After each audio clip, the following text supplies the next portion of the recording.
To some people, it might be quite weird that here on New Year's Eve, the way I'm spending my time is streaming a video game. Instead of going out, you know, getting drunk, doing whatever people do on New Year's Eve. But anyway, hello everybody, here I am. We're going to have a pretty fun stream here today. We're going to figure out something we want to do in Guild Wars.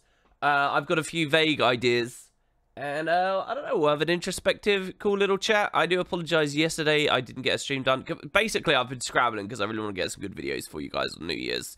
And, so, we'll see how that goes. But, yeah, we're going to do a cool stream. So anyway, hello, and I hope everybody's doing good. And I will see you all in just a moment.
Alright, hello everybody, welcome to the stream. It's New Year's! Cool, this is going to be weird for people watching on WP2. Actually, I still need to publish a lot of stuff over there, Jesus. I'm feeling, I hope we're all doing good. I'm doing a stream for those with no social lives, and we'll have some fun. I'm not feeling too good right now because I had so many goals for the end of the year. This is more like a New Year's failure stream for me. Like, genuinely. So many goals. You guys have got no idea. I wanted to have... I don't even want to say it out loud. I don't even want to say it out loud. But, yeah, so we're just going to chill. We're going to drink some coffee. I do have a bit of booze around, which maybe I'll drink. Maybe. I don't know. If I'd thought of that 5 minutes ago, I might have advertised the stream with it a little bit. But, yeah, we'll chill. Don't worry. My life is a failure too, said Smisky. It's not that my life's a failure. I won't go that far. But I have failed in my Q4 2017 ambitions. Let me put it that way. So it's a bit of an introspective stream for me here today. Well, we'll just hi, I'm here because I have no social life. What's your story? Well, what's why we don't have social lives? I like that. That's good. We'll drag everyone down. Guys, why are you here? I think you seriously need to ask yourselves why you've clicked this link. It's New Year's Eve. You're supposed to be out getting mullered. Why are you here? All right, so you need to justify that. How do you explain the lack of your social life? Dial 0800. Blah, blah, blah, blah, blah. Wooden potatoes. Anyone already in 2018? That's a good question, actually. Lily says, I'm here because it's 9 AM. We're all here for the memes. Memes, I don't know whether they really, you know, sort of replace a social life well enough. But there you go. I still have some time before I'll get weighted. Oh my god, guys, you know what? I bit my lip yesterday. And it's now swollen. And even just talking is causing me to sometimes accidentally bite into it. Well, not really hurt there. That's why I'm alone. That's why I'm alone on New Year's. No. Watching a cab on your way to a... Really? You're watching this in a cab on the way to a party? Tell your cabbie I said hi. Seriously, Shamuri. Mate, I don't care how awkward it is. Go to your cabbie and be like, you're right, mate. New Year's. One of my... You can call me a friend. It's okay. Say one of my friends online. Just wanted to wish you a happy New Year's. Tell me what he responds with. Work through the pain, WP. Well, I'm scared I'm going to keep biting it now. I'm holding my mouth really weirdly. I'm waiting for my friends to pick me up for New Year's. Oh, I see. So this is just like a waiting room. Wow. Being treated as a waiting room by some of you. I suppose that's fair. By the way, earlier in the pre-stream, someone said, wow, that login screen, that very often happens. Someone said, why is it gone away? The Soulcaster in chat said, I think the word is that it was a security hazard or something like that. Yeah, it was basically along those lines that the old login screen they had some flaw in it that by going to the new login screen, they could resolve. I think it's all fairly arbitrary, though. I don't know why the new login screen couldn't just project itself across the entire screen and put a pretty animation on there, you know, and then not be centered and move itself top left or something. I don't know why. I don't know what the difference is there, but there you have it. So, WP, it sounds like you've caught my annual Christmas plague. Yeah, I had a bit of a family get together a bit back, and ever since I haven't really been ill. I've not been aching. I've not been, you know, miserable or anything. But my throat's been, the past little while, my throat's been sore. That might also be because I've not been awake very long today. But I've been sneezing constantly and I had a running nose constantly and I just can't get rid of it. Again, I don't feel sick. I know a lot of people say that when they do feel sick. I don't feel sick. I feel like completely normal me. It's just wood and potatoes sitting around. But I've got, you know, a constantly runny nose. So, yeah, I don't know. Usually happens when a lot of people get around, right? So, there you go. There you have it. Hello, Sarah Griff. So, yeah, bit of an interesting thing with the stream today. But here's my problem. And maybe some of you relate to this problem. I don't know what I really want to do in Guild Wars right now. And it's because I got really into PvP, as you all know. I got into... And I believe me, I'm not going to PvP. I'm not even going to talk to you about this in the PvP lobby because people disappear when they see Heart of the Mist. So where? Oh yeah, I guess I'll just go this way. They didn't mark it as an surrogate. So I got into PvP, right? But it's not something I can really stream or that. So over Christmas, I did a bonus stream that was 7 hours long talking about the state of PvP right now, which was very fun and I enjoyed. But, you know, has limited reach, obviously. Then I did on Christmas Eve, I played PvP with you all, and I tanked my rating really hard. It was a really, really depressing stream. If you guys didn't see it, then that's fine. It's gone now. The VOD is gone. But I played for like 3 or 4 hours with you all, and I tanked my rating really hard. And I was trying really hard, and I was trying to describe what I was doing, but nobody wants to watch someone doing mediocre at PvP, right? It doesn't matter how much you explain. If ultimately you're playing mediocre, then it's just boring, right? So I was feeling bad about that, and that kind of bummed me out. Christmas Day, I also managed to get in and do a stream for you all, and I did more PvP, and I tanked my rating even harder. All season, I hadn't been in the gold division, and I managed to tank my way all the way down there. So it was just all very different. So basically, I can't PvP on stream. Not many people want to watch it in the first place, but also I seem to just be bad. When I try and stream PvP, I just... Either that, or I'm going to assume that, like, a combined 6 or 7 hours of game time was just poor luck. But I don't know whether that would be being honest with myself. I think I must just be bad when I'm trying to articulate what I'm doing, and I'm trying to hold a captive audience while also playing well. I guess, yeah, and even, I can't identify it in the moment, but, you know, the stats are there. So there you go. It's hard to accept stuff like that when you sort of have a belief, but the stats sort of show otherwise. And I think tanking myself down to gold division, I have to sort of buck up and I have to say, look, WP, you're not very good if you play on stream. So I think I'm probably not going to PvP on stream anymore. I will just add as a tiny little bit to the story so I can brag here on New Year's with you guys. I've barely PvP'd since that stream. Seriously, I've barely PvP'd. If you look at my games played, I was probably on like 220 before. And I'm now on 256. But in those games... it's been back to normal. It's been, you can't see here because I've moved to unranked since. But it's just win, and I just basically immediately climbed.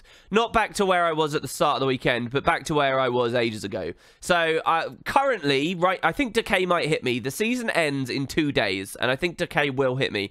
Right now, I'm top 50. In fact, I was 49th when I started the stream. So I am top 50 NA. I would really like the achievement associated with that. I'm in Plat 3. I doubt I'll get to Legendary, considering that there's like, what, 12 people on the 13 people in the entire season that got out. I'm not going to be arrogant enough to think I can get there. But so I'm done with PvP, really. And yeah, that's sort of the story. There is another extra little thing as well. I started trying Mesmer. Friggin' Mesmer, or at least one of the builds, the meta battle build, and it's a really odd experience. Extremely fast, extremely defensive and flighty, lots of stealth, can play very aggressively with portals, and it basically feels like it has 0 damage, unless you hit some very specific criteria with your skills, in which case it does insane damage. It's really weird. It's super heavy confusion loaded. It's actually kind of the playstyle I think I'd enjoy, but I suck at it because it's so weird applying poison. Basically, it's a Condi build that relies on sword and sword ambush, as well as like jaunts and stuff. But it's really strange. It all runs through ineptitude, one of the Grandmaster traits, this one here, which is blind and confused, and then you shatter for blind and stuff. It's odd. It's a really strange build. I recommend people check it out. I won't be doing it on stream because, again, everything I already described earlier. But yeah, it sort of zooms around the map. And in a 1v1, if it catches someone, it should be able to blow them up, but I'm terrible at it. And it seems like it's got a lot of, like, that. Like, there's a very low barrier to Scourge. It's just spam your F abilities, and there you go. This seems to have... You got to actually finesse it a bit. So anyway, there you go. That's my story, the PvP stuff, and I really don't want to talk about too much. Back to the original point. I really don't know what I want to do with Guild Wars at the moment, because PvP is my passion. And yet, for all these reasons I just mentioned, I feel like I can't really play it with you or get you guys into it or whatever. I think I will do a new player PvP guide. I think 2018, 100% will be new player guides going out. And I think I'm going to start with PvP to sort of capitalize on this current enthusiasm and understanding I have for it. Flawed as it may be, but you know what? Screw it. We're always going to make up. We're always going to have some kind of flaw somewhere. So I think I will do that. But as for the rest of the game, like, I've genuinely, I've got all these things tagged here from a previous stream, Path of Fire stuff. Do you guys really want to watch random Path of Fire stuff going through? Istan, I feel kind of done with. So I don't know about POF. And Wintersday? Wintersday, this would be my 5th Wintersday. I've seen the content. We've done a stream on the new races and stuff. So I just feel at a bit of a loose end, really. I don't know, maybe you guys relate to this. This is what I opened the point with. Maybe you relate to how I feel right now, but I just don't know what I want to do in Guild Wars. And it's very rare for that. And I know what it is. It's because of the PvP side stuff. I could easily, endlessly talk about that stuff. And Wild vs. Wild, as always, is just sort of sitting there as a total meh point to me. So yeah, I've got the ring. I do definitely want to do the ring, but I don't, my group didn't meet to raid because it's such a busy, you know, period of time of the year. What's the point in trying, really? I think people who even did was generally very relaxed about it and didn't sort of put in too much effort. Our group didn't even try. So I'll wait for the ring for next week. Now, I have noticed on Reddit, I thought one thing that might be kind of fun, in addition to just chatting with you guys and talking about New Year's and stuff, obviously, with Guild Wars as a bit of a backdrop, maybe bounties were great for just, like, feeling like we were doing stuff, even though we were just chatting, really. So maybe we could do something like that. But, I did see a Reddit post talking about open world builds. And I figured maybe we could... I kind of gave a bit of a scathing criticism of that before. Based on the fact they just had essentially a raiding staff Ellie. And they called it open world just because they changed... like one thing, I think it was. So maybe we could look at that and hopefully not be scathing. We'll be getting the spirit of being nice. But, yeah, so maybe we could do that. I don't know. I'll have a look at chat. There's lots of WPs at the moment, so I'll try to respond to all of you. I'm going to scroll up here. Rain says Toypocalypse. Toypocalypse on stream, really? Is that what people want to watch? Toypocalypse streams? I actually can't think of many things that are more boring than that, except maybe like guild missions on stream. Oh, I will go to the guild hall and quickly do that as well. Hold on. Spud Club 2 needs a building, and then I need to sink all of its favor big time. How about Guild Wars 1 pre-searing playthrough? Dude. Oh, I don't know. That's too long. That's too long. We can't get a full pre-searing. We could do a pre-searing playthrough. I don't know. Would people like? We could do one where we just do the core story and leave. But as for a full one, for people that don't know, maybe Royal is asking this based on this reason. But the reason of why he might be asking about pre-searing is pre-searing Ascalon is the one thing I never did fully comprehensively in GW1. I covered everything else in Guild Wars 1 except pre. The reason I didn't do pre was because when I was starting out doing that Let's Play, I was very careful to not like... Barely anyone had ever LP'd Guild Wars. The culture for LPing wasn't that big back then, right? So let me just check. We usually check this. Can we pick this up? We need 2 Celestial Intricate Gossamer insignias, and without those we can't get this. Which is a bit of a shame.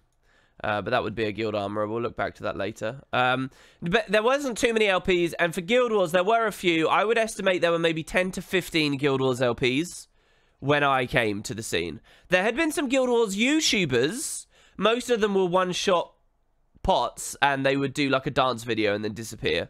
Or they'd put a load of effort into a production like Club Alona and then disappear. Very few people were consistent. One of the only consistent people was a guy called Doombox. And he was basically, he was the big shot. He was the Guild Wars 1 big shot. Okay, shall we rebuild the workshop? Let's rebuild the workshop. Let's make sure our dialogue audio is on. I'll continue my Guild Wars 1 story in a second.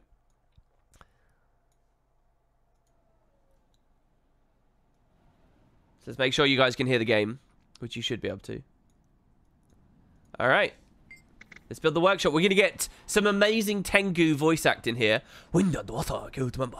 I am pleased to see you again. What do you require? Okay, we're going to build the workshop. Oh, wait, what? Oh, we already built the workshop. Ha! Of course we did. I remember that stream now. What's wrong with me? I remember that now very clearly. Oh, well. You got some from me. Okay, so we'll build an ore synthesizer. It's going to take loads of pebbles. Some copper ore, iron ore. Basically, Queensdale gathering related stuff. Some pearls. And then 5 Imperial stars. Boom. But we'll get that. We'll get some, a guild enhancement so that we can improve our critical, add a personal enhancement at the tavern that increases the chance of getting a critical success when harvesting an item. So there you go.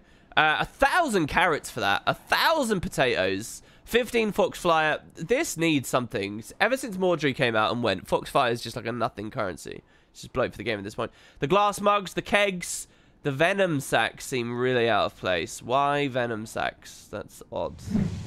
But okay. We'll get a lumber synthesizer, a stack of green and softwood planks, some ectoplasm, because it's always ectoplasm, Imperial stars, 200 incandescent dust. I love that word, incandescent. It's mostly because of Little Big Adventure and the Orb of Incandescence. And now we're out of Ethereum, but I do have favor to spend, so we'll go do that. So by the way, if you want to have a look, the synthesizers, what they are these. So you can run up to these now, and you can press F on them, and you can get yourself some cheeky materials.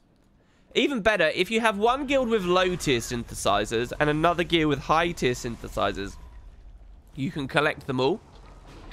So if you have, like, 4 guilds spanning the spectrum, or 3 guilds spanning the spectrum, you can sort of do that. But, you know, that's a tall order. I don't know how many players really have that. So yeah, that's that. What was I about to do? Okay, go spend the favor. So we'll go do that as well. This is sort of busy work, but we've got fun stuff to talk about while we do it. Now... So back to the Guild Wars 1 thing. There were maybe 10 to 15 Let's Plays of it. No one had any views on any of their LPs except, and I wonder what they're doing these days. One of the first YouTube channels I ever experienced like envy over, like professional jealousy over, like, wow, these guys have got something and I want it kind of thing. But in a sort of a smarmy, oh, they don't deserve it kind of way, you know, which all too often happens. What were they? I think it was like a man and a woman. I think they were like... They were Antipodean. They were from either New Zealand or Australia. I don't know which. And it was a fun LP. So here's anti-fun Wooden Potatoes. This was before I even had made anything. But this is the truth behind Wooden Potatoes. The anti-fun psychology in here. Their LP wasn't informative. It didn't show stuff off. It didn't, like, you know, teach people anything. It was literally just some people in TS playing the game and having a lot of fun as they did it, which meant that they had the most viewers. So they had the most viewers, and when I say this, I'm talking like 70 views a video kind of thing. Like it was, you know, small fries. But hey, this was 2010, guys. And that crushed me a little to talk about 2010 as though it was ancient history there. Like, but anyway. So yeah, that was all that was on the scene. So I decided to do it, but there was one particular LP, not the Antipodean one. There was one particular LP, and it was a guy who had about 40 to 50 episodes, all of them in pre-searing. This was a guy who had no, like, sense for trying to be an entertainer. He was literally just playing Guild Wars and rolling a camera as he did it, and he'd mumble to himself every now and then, but his LP was something like, you'd hear, like, one mumbling comment every 40 to 50 seconds. And, you know, the audio balance was off and all this stuff. But he did like 50 episodes all in pre. And he showed every little second. And watching, you could call this market research. I wouldn't give it such a high-class idea. But by watching him, I realized that my series needed to be quick. I realized I had to get in and out of pre-searing fast. And I realized I needed to speed stuff up. So, like, if you watch my Guild Wars 1 LP, there was lots of fast-forward moments. It was really born from watching this guy and how long he took in pre-searing. So I was extremely aware I needed to get through fast. As the series went on, I realized what I really loved was teaching people as much as possible about the game, which turned out to be a lot of stuff about the lore and a lot of stuff about the mechanics in soloing it.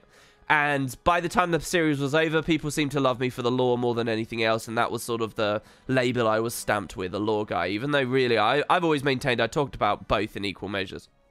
And so, yeah, I ran through pre-searing really quickly, and looking back at it, by the end of the series, I'd done everything beautifully, and I'd covered everything, but pre-searing has massive amounts of quests and stuff, which I've never touched or shown off online. And I've always said, hey, it would be kind of a cool idea, maybe one day I will go back and do a proper pre-searing thing worthy of Wooden Potatoes. Maybe one day. But, yeah, so there you go, that's the pre-story. And here's Royal asking in chat if I go back here on today's stream. And my response to you is, it kind of wouldn't work, because we still wouldn't have time in a single stream to just, you know, to do it all. So I think I have to buy 8 of each banner. The goal is to get to about 2,000 favor left. I'm wrong, actually. I could buy maybe something like 11 of each. Supposedly, by doing this, we can do that. There's no more worthwhile favor syncs right now, though. This NPC I'm speaking to unlocks more stuff as time goes by. I can donate some stuff to the treasury there for whatever's just updated. And I guess we'll leave it there for now. I'll buy a couple more banners. People don't care about these banners too much in general. But the truth is that I quite like a full inventory. And in the future... see, look, this is my nose clogging up again now. In the future, people won't really want to buy these blue ones. They'll buy the other ones. So if we get a nice stock of the lower ones to fill the inventory up, then I'm pretty happy with that. Oh, what?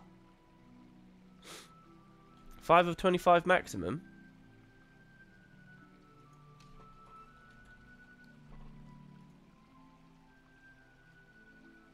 Where are they all? Uh-oh. I've not looked at chat for ages. Where is all the favor I just spent? Uh-oh. Alright, I'm scrolling down. Sorry, if you guys have asked me a comment, there's tons. Please just copy-paste it. Just reply. Just do it again, because otherwise I will miss it. I'm going to go really quickly. Random question. Do you think the statue of Carla has been in the Black Citadel since the beginning of the game? I believe it has, yes. You still have the goddamn Flameseeker prophecies to end. For real, you were supposed to do it on stream before Istan was released. No, what? Oh, wait, what? What do you mean the Flameseeker prophecies to end? What, the shield? I was never making the shield, was I? Oh, you're talking about Augury Rock. Boom. Actually, good point, Rain Pumpkin. That's sort of the first dropped ball. Good point, yeah. Well, there you go. Rain Pumpkin reminded me here of why I need to be sad on this New Year's Eve. You tried the Mesmer build too, says Lord Rujani, but you just couldn't do it. Yeah, dude, I don't know. I'm excited by it, and I like the idea that I've got a lot to learn, but you really have to land the skills properly on that build. And even then, it feels a bit RNG-ish, because of the reliance on interrupt and how often people have stab. But I've noticed that one of the sigils removes boons, so I wonder if the idea is you're supposed to weapon swap and then nail them. And if you remove stab on the strike, if it interrupts at the same time, I'm not sure. But I'm wondering if that's the idea. Most Mirages run around with an axe, but I don't want to use the axe variant, which looks a lot more face roll, until I really understand why there is such a highly rated Mesmer build that seems so odd to play at the moment. Unranked on stream? I don't think I'd have so much fun there. You miss World vs. World, play World vs. World, but it would just be me running around, and it would be people running and sniping me if I went roaming, and we don't have like a Zerg. Apparently EU Spud is all organising on Underworld at the moment, which is kind of interesting. So maybe one day I could start doing World vs. World, and it would be an EU-oriented thing, because everybody's collapsing to that server. Which would be good, because we could actually get some Zergs going. How much AP do I have? I have 33,702. Top players are closing in on 40k at this point, by the way. What if you did a stream raid, just picked 9 people and walked into any of the wings? I think that would be fairly boring to watch. Did you see my tweet about the Build Wars 2 I did? No, I don't have Twitter up, because otherwise it goes blink blink to everyone on the stream. That dance video, yeah, Club Alona was amazing. Would you buy a Gwendol if it was on sale for 600 gems on the gem store? What, a Gwendol? As in like a little mini pet? No, I really wouldn't care for that. WP voice acting is legit. Oh god, we're only at the Tengu right now. Can you show my mouse camera settings? Sure, what's so interesting about that though? Here's my camera settings. Have fun. Scrolling. We had a sub from Harry. Sub has lined up nicely for the new year. Bro, that's cool. Have a nice evening. Drink that booze you mentioned. Sober New Year's Eve stream is for amateurs. I might have like a shot or two, but I'm not going to get out of it wrecked. I get so... I'll tell you what. I don't really get hungover still, which I'm very happy with. A lot of people are going to be like, I never get hungover. Oh, I'm so cool. I never get hungover. Listen, a lot of young people don't get hungover, right? But I know it to be a fact that as you get older, you start getting hungover, all right? And I'm going through my mid-20s crisis right now, as I've mentioned on many streams. But I'm still not getting too hungover, so I'm pretty happy with that, right? But what I will say is I get sleepy. If I drink, the next day, I'm so sleepy. And it just completely drains me. One of the reasons I've probably failed so mammothly in my Q4 ambitions is that I've been constantly sleepy over this period just because I've had a little drink or two around Christmas. God damn it. Let's do an all-plat PvP team and play 5 Signet Guardians. Yeah, that's the best way to start New Year. Dude, the one thing I would do is I would do a little tournament, because I've never shown off a tournament on my channel ever. When's the next one? Sunday at 8:15. So that's in 3 hours. I guess one's going on right now. Is one going on right now? Live matches? No. Well, anyway. Will I do a gem drawing at the end of the stream, says Anve. Anve, I need to talk to you about a couple of things as well, about getting you access to some channels and things. But yeah, if you remind... No, I'll do it now, because otherwise I'm going to forget. That's why I'm doing all this other stuff. I really don't like suddenly remembering I have to do something at the end of the stream. If I feel the time is up, then I want the time to be up. Can you message me what the commands are again? I know it's .draw. Well, it's a couple of things. I don't know whether I can say them out loud either. So if you could do that, I will do the giveaway. Scrolling down. Straw Pulse decides to stream? I don't know. Moonshane says, hey WP, haven't you played? You haven't played Guild Wars 2 in a while, but you keep updated thanks to you. Anyway, have fun on New Year's Eve, and to everyone here. Thanks, man. Somebody messaged me saying there were like weird sparks and things going through the game, which seems like it could be a current events thing. I don't know. What do you guys think about that? I'd love to show that off as well. But yeah. WP, what things should I tell to new players that want to be an Ellie? It depends what you define as a new player. I mean, what are we talking? Their first 5 hours? Their first 50? First 500? After that, and trying to get deeper into endgame?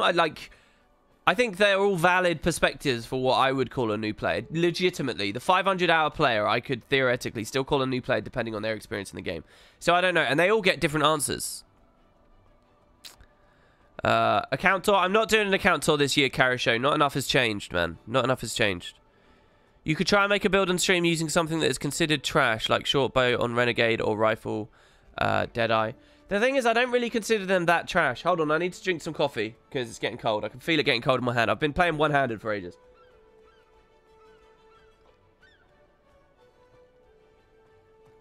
That might clear up my throat a little bit as well. So I'll finally have more than 0 games this Fiery Shadows 3. Mid-20s crisis dots. I'm saying that a little bit ironically and as a joke. So I'm constantly drunk enough. I actually realized something in my sleep. If you guys don't know, I moved out a couple of years ago. I think this worry about sort of what I'm doing and blah, blah, blah. I think it can all draw back to that. Because I think when people still live at their parents', okay... And it was a while ago now that I moved out. But I think when people live at their parents', they're getting older and they're getting older and they're getting older. But it sort of doesn't matter how you feel about life. Because you still very recognizably and comfortably are at the start of your life.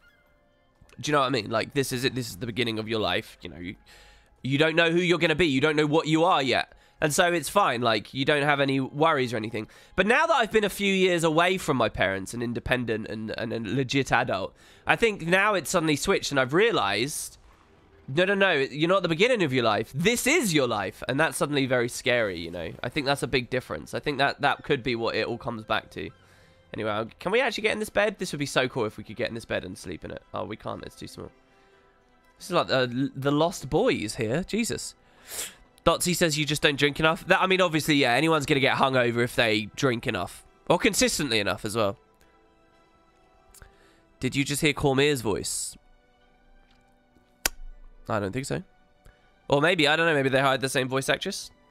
Drink every other water and keep the fats and protein in stock to minimize hangovers. Apparently, if you're in the military, they can like just give you like a certain thing in an IV or something, and it's just an instant hangover cure. Or making someone breathe like really heavy oxygen apparently can do that as well. I don't know. I was reading about that on a thread like 2 days ago. We need to have Spud PvP tournament where you can only use Boots bad builds. Yeah, but some of Boots bad builds aren't really that bad for PvP formats. A lot of the time, it strikes me he's thinking about PvP as he makes them. So yeah, confirmed bug. Oh, the sparks are a bug. Oh well, that's lame. There you go. Miguel says I have 600 hours and I still call myself a new player. Pencil Strokes, good to see you. Hey WP, did the thing with the target seeking orbs on the Shatterer map get resolved? Target seeking orbs on the Shatterer map? Oh, so you're not talking about the Shatter encounter, you're just talking about the map, right? I haven't really heard of any of these issues.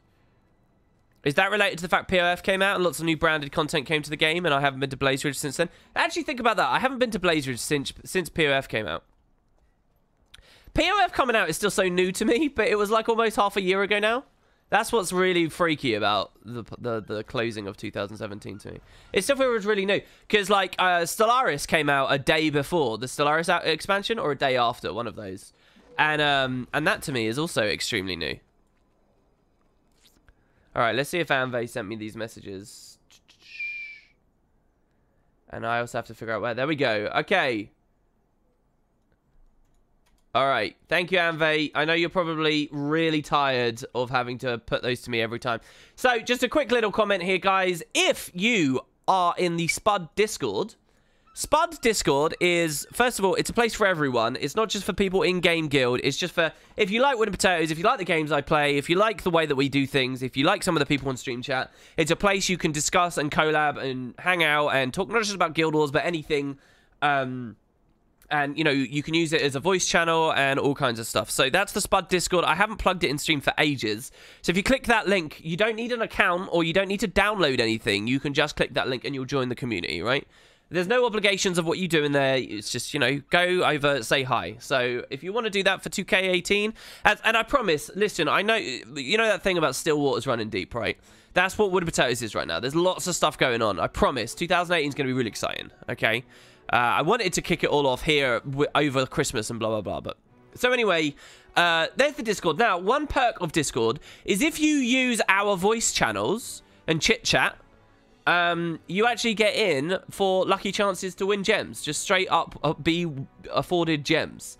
And we're going to do the giveaway for December right here, right now. So,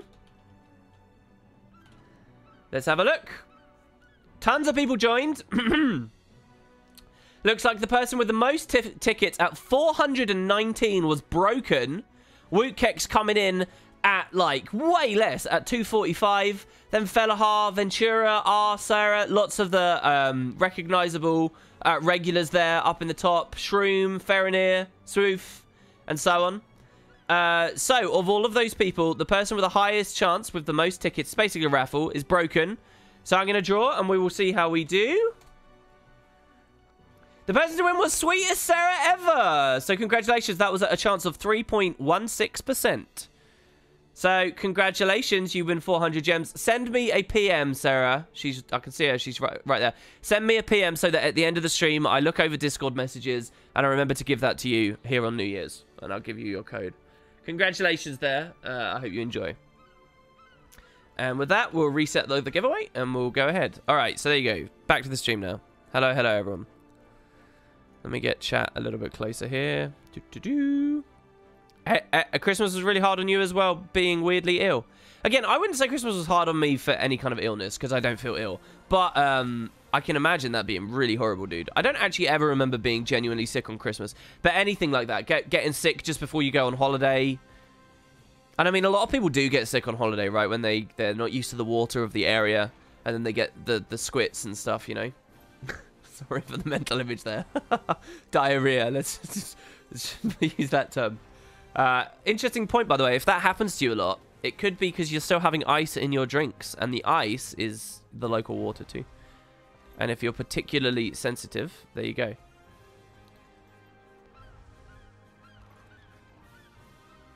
I have more information in a DM from MOX. Do I really?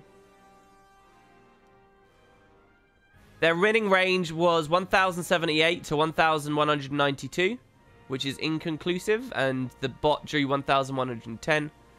So there you go.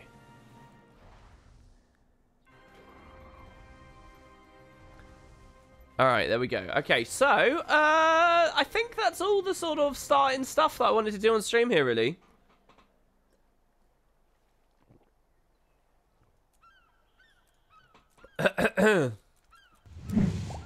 God, that scroll's so far now. That scroll's so unbelievably far. How can you drink without ice? I think it depends on the drink. Sorry, I'm trying to figure out who that was that subbed by loading the thing up here. It was Panwin. Panwin, it's good to see you 8 months in a row. Thanks very much, man. And Happy New Year to Dave, who subbed earlier. And Alien EXE said they thought they lost their streak. Brief panic. No, you're still good. 13 months as well. You're working towards the final spud now. The final spud. Worse than being sick is having exams in the 4th and 5th of January and you need to study during the holiday. That is pretty lame. Role-playing, ever tried, ever well? Royal, I'm pretty sure you've asked me that multiple times and I give you the same answer every time. No, I've never really role-played. I don't really care to. But there's never been a shortage of people telling me to do it. So, from that sense, I guess that there is a small part of me that's interested, but...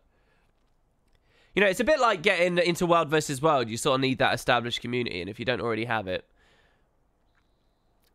there's that extra barrier, you know. Looper asks another question, which I've already answered within the past 15 minutes. No, I'm not going to do an account tour. I've already explained. Not enough has changed about my account. If I do another one, it'll probably be next. No, I'm not going to do competition judging on stream. Absolutely not. Not wine with ice. You're supposed to chill the bottle with wine, aren't you? You're supposed to chill the bottle. All right, okay, let's look at some of these PvE builds. I will run the builds, and then we'll see what we think of them. Yeah, let's do it that way. So, this is a post on Reddit by Lady Eliasa, who's a name that I very, very much recognize. And at no point during this post do I want to seem overly critical or mean. But, so it's an initiative that I believe Guild Wars 2 has always needed. And so it's extremely exciting for me to see this. It's an initiative to, what are we going to do in the background? We're going to run north-south as we go. Oh my god, I thought this was Frostgorge for a second, and I thought Liz had never been to Bitterfrost Frontier, and it was about to explode my brain. Okay, so we're going to go this way, and we're on a mount going to go through all of Tyria. As we go. So, it's an initiative I believe Guild Wars has always really needed, and that's the idea of people understanding that meta, when it comes to fractals, meta back in the day when it came to dungeons as well, just to be clear, meta when it comes to world versus world, meta when it comes to PvP, none of these have very much relevance at all on what is fun in the open world, what is effective in the open world. And I think this is really, really important that people understand, and I think it's been really dangerous for Guild Wars 2 for people to not have understood. I almost went into a berry farm there. I love the way this has died at the moment, I must say. So, and case in point, I'll take you back to the Heart of Thorns release. You're not going to get judged in chat for this, but who felt Heart of Thorns... maybe people in my chat probably aren't around that are going to espouse this. But type a 1 in chat if you felt Heart of Thorns was too hard. Type a 1 in chat if you quit Guild Wars 2 for a long period of time because Heart of Thorns, like, you struggled with, you couldn't quite figure out, and it was annoying, and you kept dying to stuff. Maybe there aren't that many people in my chat that are doing that, right? But let me just say, that is a very, very common thing to see among the ex-Guild Wars 2 player base. Heart of Thorns didn't retain many people for a lot of reasons. Some of them are the same as the Path of Fire reasons, but a lot of people left because they found it too hard. And I will say as well, that happened even though the established veteran user base loved the beta weekend difficulty, which the devs nerfed down. So most of the veteran player base at the time was salty at the devs for making it too easy because it was so much easier. And even at that supposedly easier level that the veterans were talking about, that was still enough to get a lot of people to quit the game. The level 80 booster and a lot of things like culturally with MMOs sort of feed into this. But mostly, I think, it's that the core game doesn't teach people buildcraft in any capacity. So what they do is they go to their little MMO friends and they say, "Oh, hey, Billy, how's it going? Can you tell me what the meta alley build is?" And then Billy's going to turn around and say, "Oh, yeah, you run staff, and you run pure Zerker, and you run this, and then you wreck Faceman." And then he goes and he does it, and then he gets slapped to pieces to Pocket Raptors and Itzel and all this kind of stuff. And he's like, "Wow, this game's poo." But the worst thing about this as well, okay, truly the worst thing about this is when Dilly, who asked Billy for some advice, when Dilly starts dying to Itzel, he's ashamed of it. And he doesn't go online and say, "Your game's too hard, ArenaNet." Some of them will, and they get ridiculed enormously. He doesn't go online and say that to the established user base. He just quietly quits. He feels like, "Oh, maybe this is something wrong with me." I think one problem... Gamers are very quick to criticize, right? But one thing that they don't criticize enough is poor learning experiences and tutorialization and learning curves. I think a lot of people don't recognize that. And there's kind of like this shame at not being good at something. And some franchises notably have difficult learning curves. And for the MMO space, obviously the main poster boy for that is Eve. But you know, I think for Guild Wars, and I think they just quit. And so from the community's end, what can we do to address this? I've always felt one of the most important things that Guild Wars has needed is its player base needs the sense to understand open world fun and open world joy and what is good in the open world does not often line up with raid viable builds, dungeon viable builds, fractal viable builds, or PvP related stuff. It often doesn't. And so, I'm very happy to see some people have been trying to make that happen for Path of Fire. It's good. It really is. But how well have they managed to hit the mark? Maybe now they finally... This cave looks really good. I don't know. Clean. Maybe they've now realized, okay, we need this. But are they too conservative about the difference between an open world build and a raiding build? That is what we'll now decide. By the way, Pocket Raptors, wow. Hello there, Poppet. Pocket Raptors are now kind of face roll with regular Raptor that you can ride on. Because you can just run over, press the skill. This hits 10 targets. So all you have to do is press skill 1 and you kill all of them instantly. There are so many ways that mounts have just ruined HOT experiences, but that's sort of one of them. I guess that's your reward for giving the maximum amount of money and owning both expansions, though. Okay, so open world PvE builds for December 2017. I'll post the link in chat so you guys can read along with me.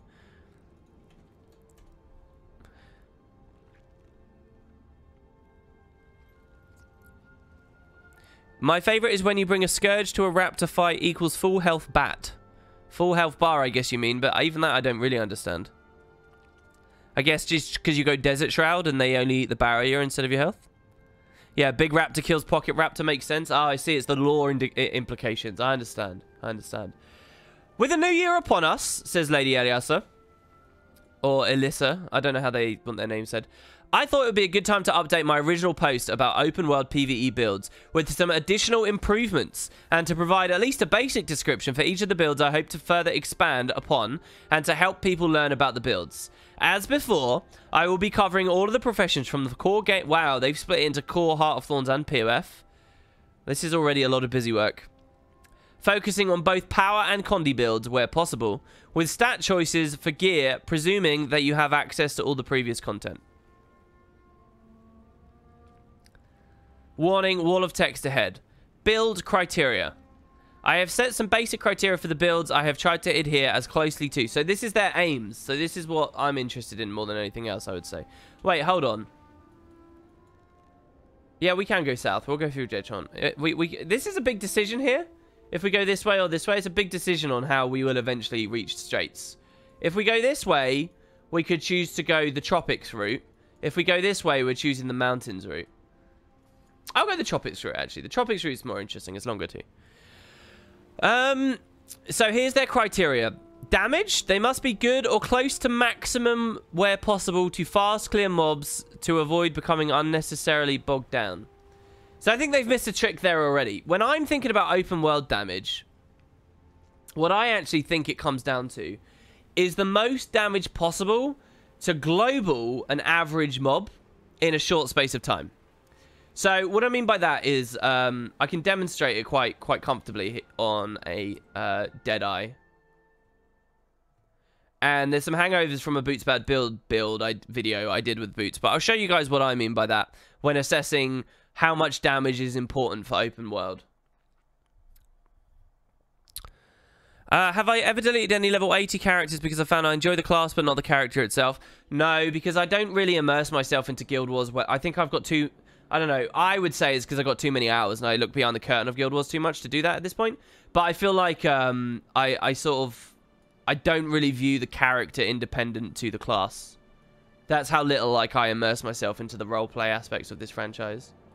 So let's look at Gunslinging Deadeye. If you guys don't know what this is, Path of Fire released the Deadeye. It uses a rifle, but it does have some interesting synergies with Core Thief attributes. And if you run Pistol on the Deadeye specialization, not the rifle, but pistols, you can actually have a pretty interesting build where you charge around, firing incredible pistol volleys at your enemies, sort of destroying them. So, here's my demonstration of open world damage. Alright.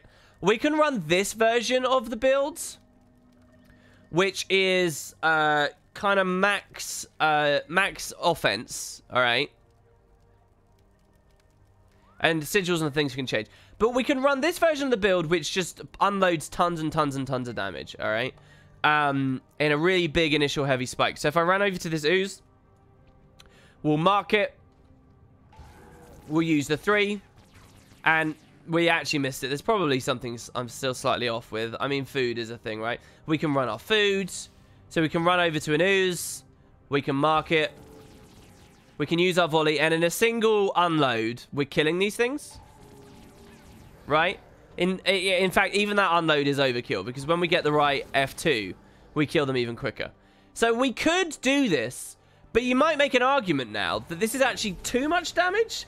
We've got overkill. We've like top stacked, so you might want to go into your traits and say, okay, this is an alright for core Tyria, this is an okay open world build, but actually maybe execution is not important. Maybe instead, well no, execution wouldn't be a juxtaposition. Maybe no quarters unimportant, which is 250 ferocity. Maybe instead we'll run invigorating precision, and with invigorating precision, we're still getting the one-shot kills.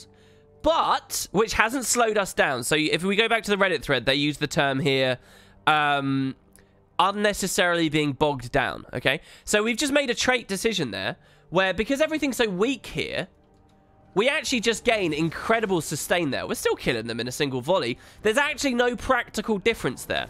Now, in a raid, there is a practical difference between doing this. It's a lot less damage to lose the 250 ferocity, but to gain the sustain.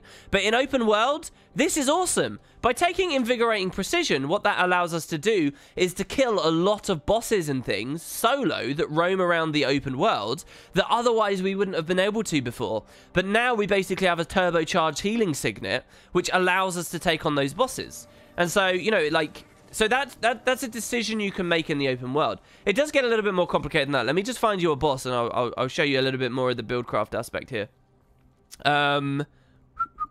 If he's spawned. Yeah, so this champion risen archmage over here. This boss here. So we're just going to clear out these wizards.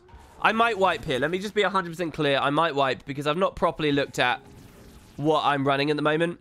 And you have to be very flighty. This boss here really hurts. Very few builds can solo this boss. We're going to go for it. I'm going to open with the Thieves Guild. And we have to be moving very constantly here. We have to watch. We have to go for the correct dodges. There's going to be some storm attacks that land on us, and we need to kite out of them. So we need to keep moving. So if you watch my health, so there's a storm strike, and we just healed back up to 100. There we got hit again by an auto. We healed back up to 100. I need to get my weapon subs. I don't know if I'm running quick pockets. Again, I might die. I genuinely might die. But if you watch these attacks that are coming at me, I can actually sustain up. That storm would have killed me if I wasn't running invigorating precision there.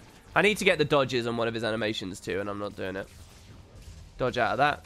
And so, yeah, I'll probably die now because I'm not on quick pockets and whatever. So I'm just going to leave, actually. No, we'll take it the whole way. Why not?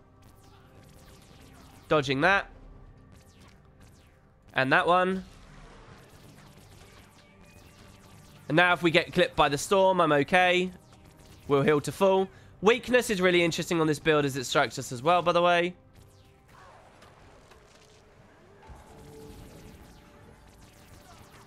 We might be able to get this. I hope we can. It's just I don't want... If my initiative gets too low right as she hits me with some certain animations, we'll dodge that one. Okay, so we should be fine. There you go. And we can regenerate that.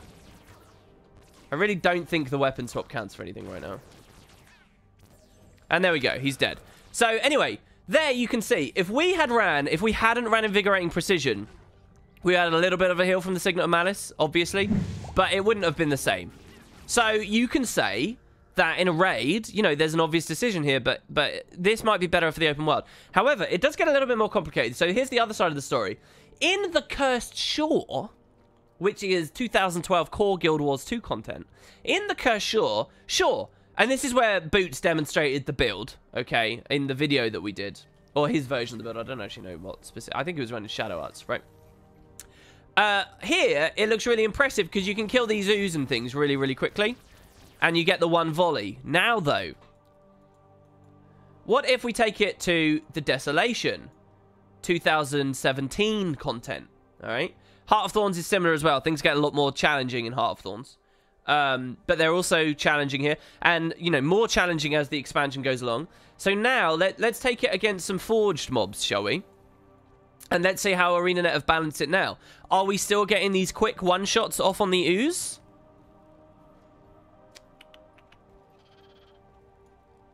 Well, let's have a look. That's a veteran, so it would be unfair for me to fight a veteran. So, regular normal mob, we got a forged soldier. Equivalent of an ooze, we got him. We got him. He's actually performing way better than last time I came here. Well, look, here, but the quantity of veterans are higher, to be fair. I don't know, maybe doing it against the veterans is not a good idea. But what you will find, okay, is in Path of Fire... I'll go somewhere else random. Let's try and find some Awakened, because there's tons of Awakened, right? This example is not serving my purpose, so I need to go elsewhere. This is how manipulative I can be, right? In a video, we'd cut out that bit. No, it is true that things are a bit harder in Path of Fire, okay? Random Scarabs? I'm going to one-shot the random Scarabs here as well, aren't I? No, so look, the Scarab survived the one-shot volley. All I'm trying to do, and obviously it's not even that important because we just use another unload, right? But things are a little bit tankier here. They genuinely are. We'll go to Istan as well as one final example. And my point is not that in this specific circumstance we would have to change the trait again.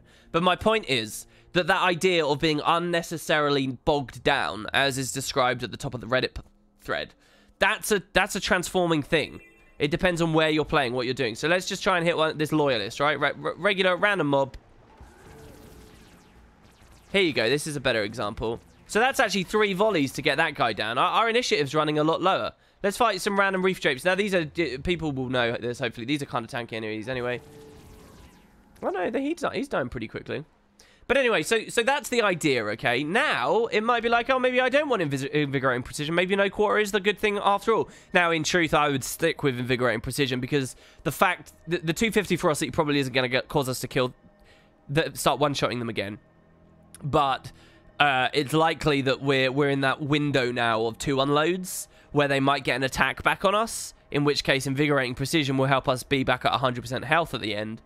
And so, yeah. So this is what you think about with open world, really. That's what I would say. We'll go for a couple of these Awakened here. These are who I really wanted to fight. So what's he got? Gains boons when attacked at range. So obviously he's going to get protection very quickly, and he's going to sustain a bit quicker. And we might want to start playing melee. You see how we're in the 2 unload window now, right? It seems like protection is the first thing they get every time. So anyway, there's a lot to talk about with damage in an open world build, I believe. Oh, did I have a donation? Okay, sorry. Oh, Lily, you're very consistent donating, and you have very, like, sizable, nice ones, too. I cannot believe it. Thank you very, very, very much. You're probably making Uendel for terrible here. Jesus Christ. Thank you very much. That's so lovely of you. 5 of this is for the stream you missed yesterday. 5 for the stream today. 4 is for New Year's. Oh, I see. Okay. And according to Streamlabs leaderboard, you've now given me... Oh, there's a leaderboard? Really? Jesus. You've given me £150 this month. Seriously? My God. Love you, man. Looking forward to what you got in 2018. Thank you so much. That's really lovely of you. Jesus Christ. Think you made it up it now. Very sizable ones, winky face. What do you mean, sorry, think you made it up now? Sorry, what did I make up? Did you get my mail the other day? I can't support you personally with donations or subs, and I know you don't accept personal in-game donations, so I hope Spud enjoys my gift. I do have some mails here of a couple of people who were trying to join Spud. A lot of this is bloat, though.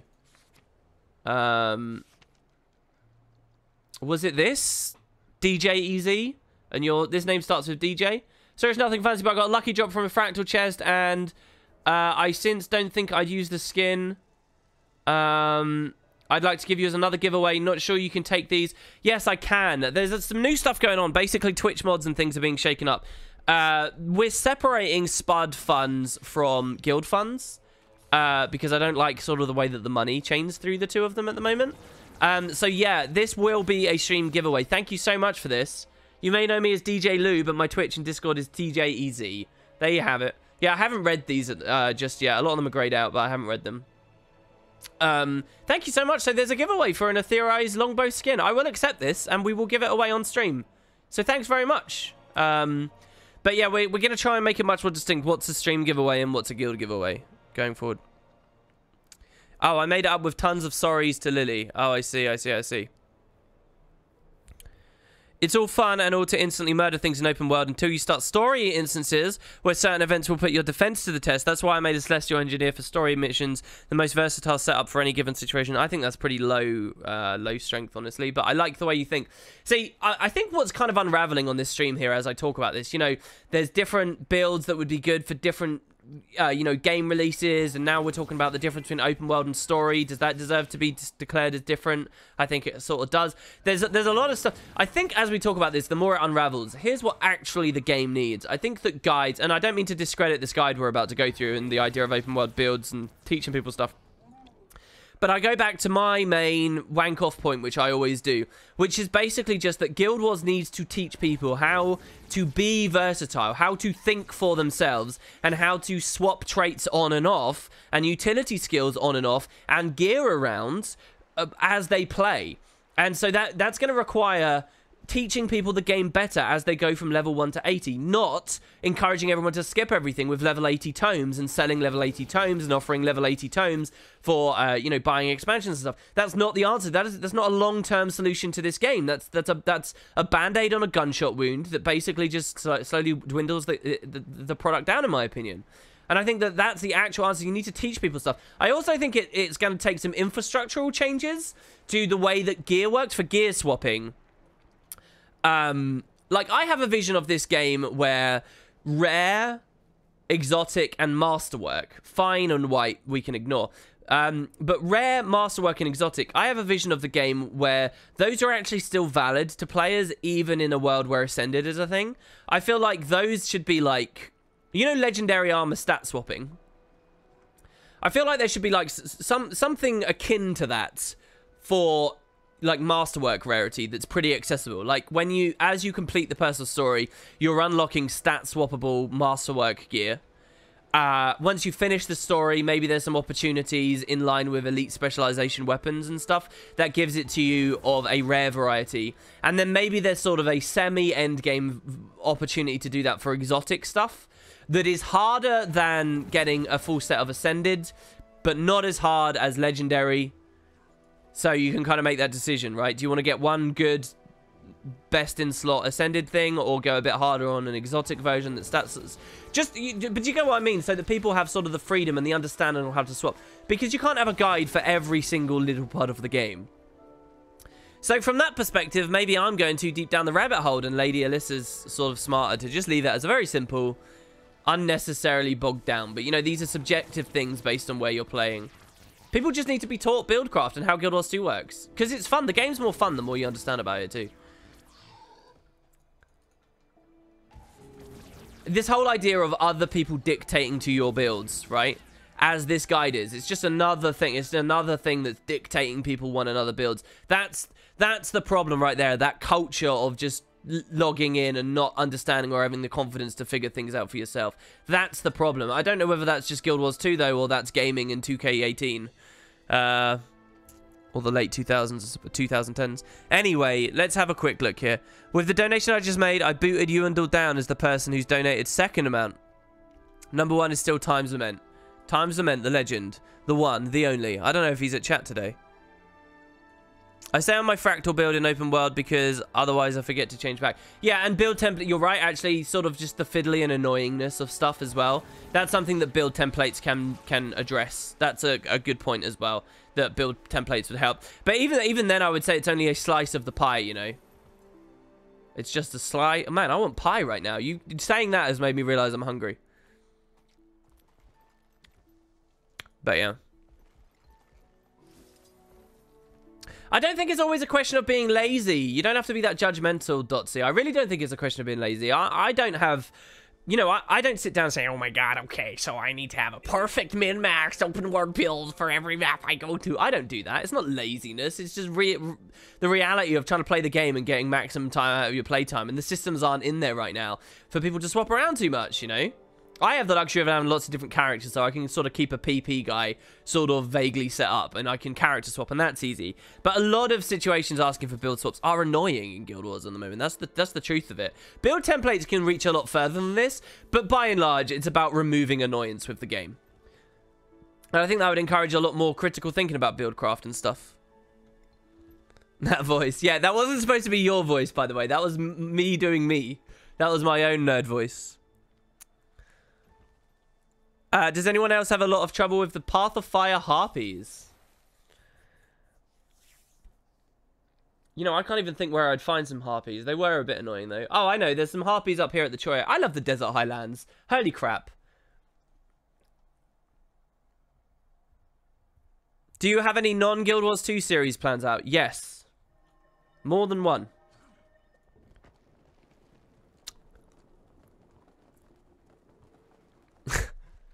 Or a mod just tried to catch someone from using the C word. Now. There might be children around. Alright. No, it's not Divinity Original Sin 2, though. I will point out that over the Christmas week, while I may have failed to hit many wooden potatoes goals, alright, and I've failed you guys, alright, I have not been very professional. Over the holiday season, I have taken it easy, and I have completed some personal goals, one of which was to beat Divinity Original Sin 2. I have actually beaten that game now. So that's pretty cool. What am I doing here? We need to go back here. I have actually beaten it, and I'm even on a second playthrough right now with like a modded class. So yeah, that's cool. All right, so here's the criteria. Damage, we've done enough talking about this. Utility, this is limited to only a handful of builds and might include additional vigor, auras, survivability, or group-friendly support options. So this is an interesting line of thinking. Guys, talk to me about this. If I am an engineer and I'm making an open world build for engineer and I'm running the tools line, a lot of you guys won't know what firearms. A lot of you guys won't know how engineer works, so I won't just say it like that. So, listen, engineer has a specialization called firearms.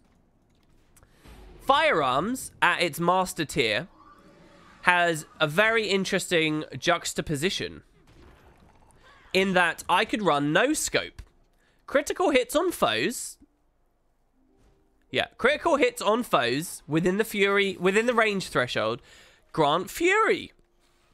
And if I have fury, I get a ton of ferocity. A lot like one of the thief traits you saw earlier. Except the thief one's Grandmaster, the engineer one's on your master. So they're slightly different. And the way they proc is slightly different. But check this out, okay? I just bit my lip again. Oh, why? I bit my lip, guys. I'm going to bite my lip on New Year's. Alright. So we can choose this for the open world. And that sounds pretty nice, doesn't it? Fury's really good. We want that 100% crit chance, really, or as high as possible in the open world. Tend to find builds do really well. In, like, one core thing about open world, just to be clear, just so that you guys know, the main difference, I would say, the thing I would always work with top down if it's a power build, is this. Raid builds, fractal builds, as far as PvE is concerned, these assume you're in a party, and they assume you will have a ranger that's buffing your precision, and a warrior that's buffing your precision, and, like, maybe even someone else is giving you fury, which is buffing your crit chance, right? So they're assuming that you only have to build berserker gear, because you'll get to 100% crit chance anyway through your friends. Open world, you're likely to be alone. So there's immediately, there's a lot of changes. Like, instead of berserker gear, quite often assassin's gear is better for open world. Quite often. If you're going to go one or the other. I mean, marauder, there's another line of thinking to go marauders and just get a bit more sustaining and stuff. But that's because you're quite often alone. You can't guarantee that that precision is there. So one of the main mistakes most people make is they're like, oh, it's good enough for raid. That means it's good enough for open world. Well, no, actually often, if you swap the gear around a bit, you can do better in open world just because you can't guarantee what is being assumed to be there in raid situations. So here's a great example of a similar thing. Do we go no scope to give ourselves that fury? Or do we go pinpoint distribution, which is increased condi damage for our friends, which is what all the raid builds will show you having. But the thing is, like, do we assume people are around us? So if you go back over here to Lady Eliessa, they say for utility, adding group-friendly support options. Is this one that's actually realistic for open world? So what I would actually say is I would very rarely say pinpoint distribution. As like a rule of thumb, if you're an NG in the open world, I'd say this. But then, like, it depends on other stuff. You know, I demonstrated a difference a second ago between Path of Fire and Core. There's other difference in terms of the formats that are available here. open world for Path of Fire means bounties, surely. And in bounties, maybe Pinpoint is better. But then if everyone's running that in open world, what if you've got like 4 NGs next to one another and they're all running Pinpoint? Well, then you'd want no scope. So it's really weird, you know? Like, how do you... I actually think in some ways, designing open world builds and open world rules of thumb and stuff is harder than a lot of the rest of the game. Just because there's no guarantees. There are so few guarantees. So I wonder what they've said about NG. I'm quite excited to get down into this build in a second and see what they've said about NG and whether they're recommending PD. I think if I see that they are recommending PD, I will not like that. I think I'd rather see no scope. If they're saying firearms at all, which they may well not be, for a power build anyway. Let's get back on our skimmer and keep walking.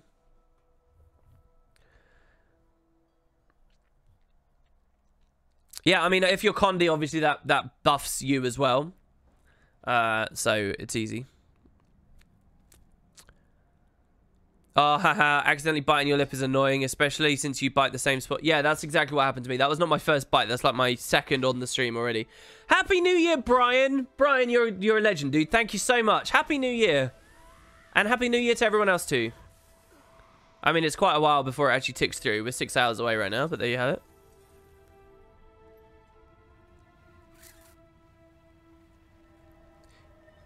You not being too professional is my expectation. Wait, with what? With regard to what? Sorry? What?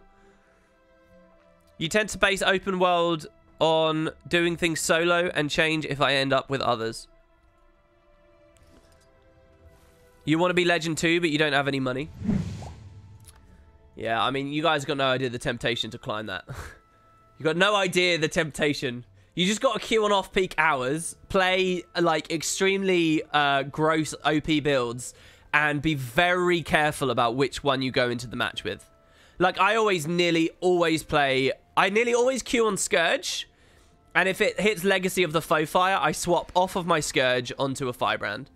And I have, like, a very high win rate on that map doing that. An extremely high win rate. Just because of the side of the nodes and the strength of Firebrand as opposed to the strength of Scourge on that map and stuff. I thought you roleplayed a bronze player PvP in the last stream. Oh, don't remind me. Don't remind me. It's so painful. Pavarati says, I put another 10 wine, 250 ecto, 10 lotus stir fry in the guild stash for the next workshop upgrade for Spud 2. I wasn't able to deposit treasure just yet, so I placed it there. Wow, that's really, really lovely of you to do that. But no one's supposed to be using the stash anymore. That's supposed to be stream funds. But we'll figure that out and I'll announce that all later. Thank you, though. That's really lovely. Why aren't you able to use the... Oh, it's because you just joined, I guess, right? So you can't use the treasury? I'm not sure. Anyway, thank you very much. That's really sweet of you. I found it weird watching you swap characters and leaving them where they are. I have a habit of parking my tunes in LA. Well, DJ Easy, I respect that. I will give you some advice, though. Don't park them in LA. Park them somewhere. Here's something I want people to figure out for the game. What is the fastest loading screen? What is the area of Tyria, of Guild Wars 2, that has the flattest ground, the least post-processing, the least, like, models and assets and things to load, the lowest player population? What is the waypoint with the least of all of that in all of Guild Wars 2? That's where I believe players should park their characters. And, of course, if everyone starts doing it and there's loads of players there, it sort of defeats itself. But because then you get really quick loading screens. And I don't know, for like queuing in PvP and stuff. That's where I think PvP players should park their character at least. And it's definitely not Heart of the Mists. Like, I know that Cordicus Manor is a really, really empty, good place. Like, the opening area of CM, like, you get insane frames there. Really, really high frames. Great frame rate because so little's going on. So I wonder, wow, I had a really nice, warm, nostalgic feeling looking at Lake Doric there. Did that come out in 2017 or 2016? That was 2K17, wasn't it? Huh. Somewhere in Ascalon? South Sun? I don't know about South Sun. Fields of Ruin. Actually, do you know what? Fireheart Rise you've just made me think of. These are some very open, flat areas. Like maybe like Havoc Waypoint. Let's see how quickly we get that loading screen. Nah, that's not quick enough. It was 2017. It was after New Year and it had a delay, says Rain Pumpkin. There you go. Yeah, my frames are only 80 here. Thank you very much again for that, Pavarotti. Cool name, by the way. Oh, and we just ruined our trek through the world. Regarding PvP, current PvP population and matchmaking means I get matched with much better players and they get flamed the whole match. I mean, it does seem like the flavor of the month thing to do to bitch about population and matchmaking at the moment. I've actually felt like matchmaking's alright. It's given me a lot of reasonably close matches. Even when divisions can be demonstrated to be, like, wildly different, the matches have been fairly close. I don't know. Try Fields of Ruin. WP, why is there no lore? Because I only beat it right before Christmas, and I've been enjoying Christmas. Essentially, what it boils down to. And I'm trying very hard not to beat myself up about it too much, but I guess if people keep kind in chat and shouting at me for it, that will end up happening. Where in the Fields of Ruin, though? Where's empty in the Fields of Ruin? Ogre Road? I don't think so. Bento Canyon might be nice, because you've got to remember, all of this is emptiness, so anywhere near the edge of a map's going to be pretty good. Got to get drunk. Bye, everyone, says Dotsie. Yeah, I'll go get a shot. Hold on, I'm going to go get one shot of, like, bells or something. I'll be back 1 second, guys. Happy New Year, Dotsie. Happy New Year. 2 takes, guys.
Alright, I'm back. Hello, everyone. Hello. Doing shots with WP, not something I'd be doing at 10 AM, but worth it. Well, there you go. I think it's worth it too. KBD. But Jesus. Oh, it's only 10. So what, are you West Coast? I guess then. Someone said it wasn't here, it was the vulture thing. And yeah, Mistlock Sanctuary is very good as well. I'm going to sneeze really badly. Hold on. Oh my goodness. Christ, actually, hold on. I need to go blow my nose. I just made the most disgusting snort. I'm so sorry, everyone. I'm actually really so sorry about that. 1 second, let me go blow my nose. Oh, that was horrible. Oh, gracious thing I've ever done online. Let's pretend that didn't happen. Be right back.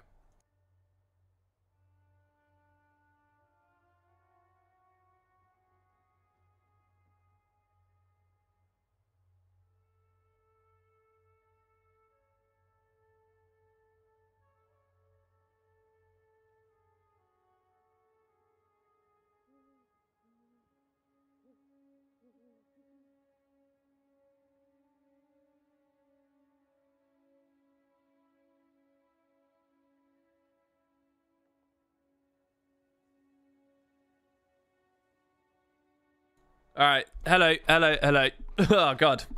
That was pretty satisfying. Just try it. Ratasum will be the fastest map and city. Actually, yeah, but not in the cube, I guess, right? Somewhere like over here at Incubation Waypoint, perhaps. Or the docks. Probably Incubation's the best. This also has the advantage of being really early to access. That was a pretty quick loading screen, I will say. Frames aren't that great. Well, actually, that is higher. Yeah, I don't know. Something like this is probably a really good idea. I love this game sometimes. Look how beautiful it is, man. No coffee Tato yet? Well, we got the Christmas one. What do you want? Wait, what? Hold on, Dead Zeller. You didn't submit it to Potato, did you? WP's old year is end on so many off notes. What? VOD deleted for the snort. Yeah. Alcohol, it changes you. I'm melting inside.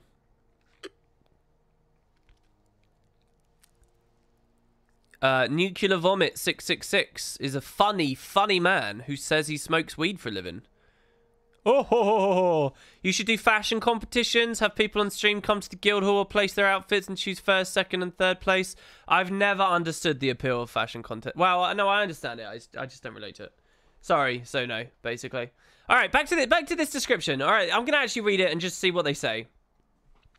Might. I've endeavored to make every build provide its own might so that it's self-sufficient through sigils, runes, fried golden dumplings, and traits. Excellent.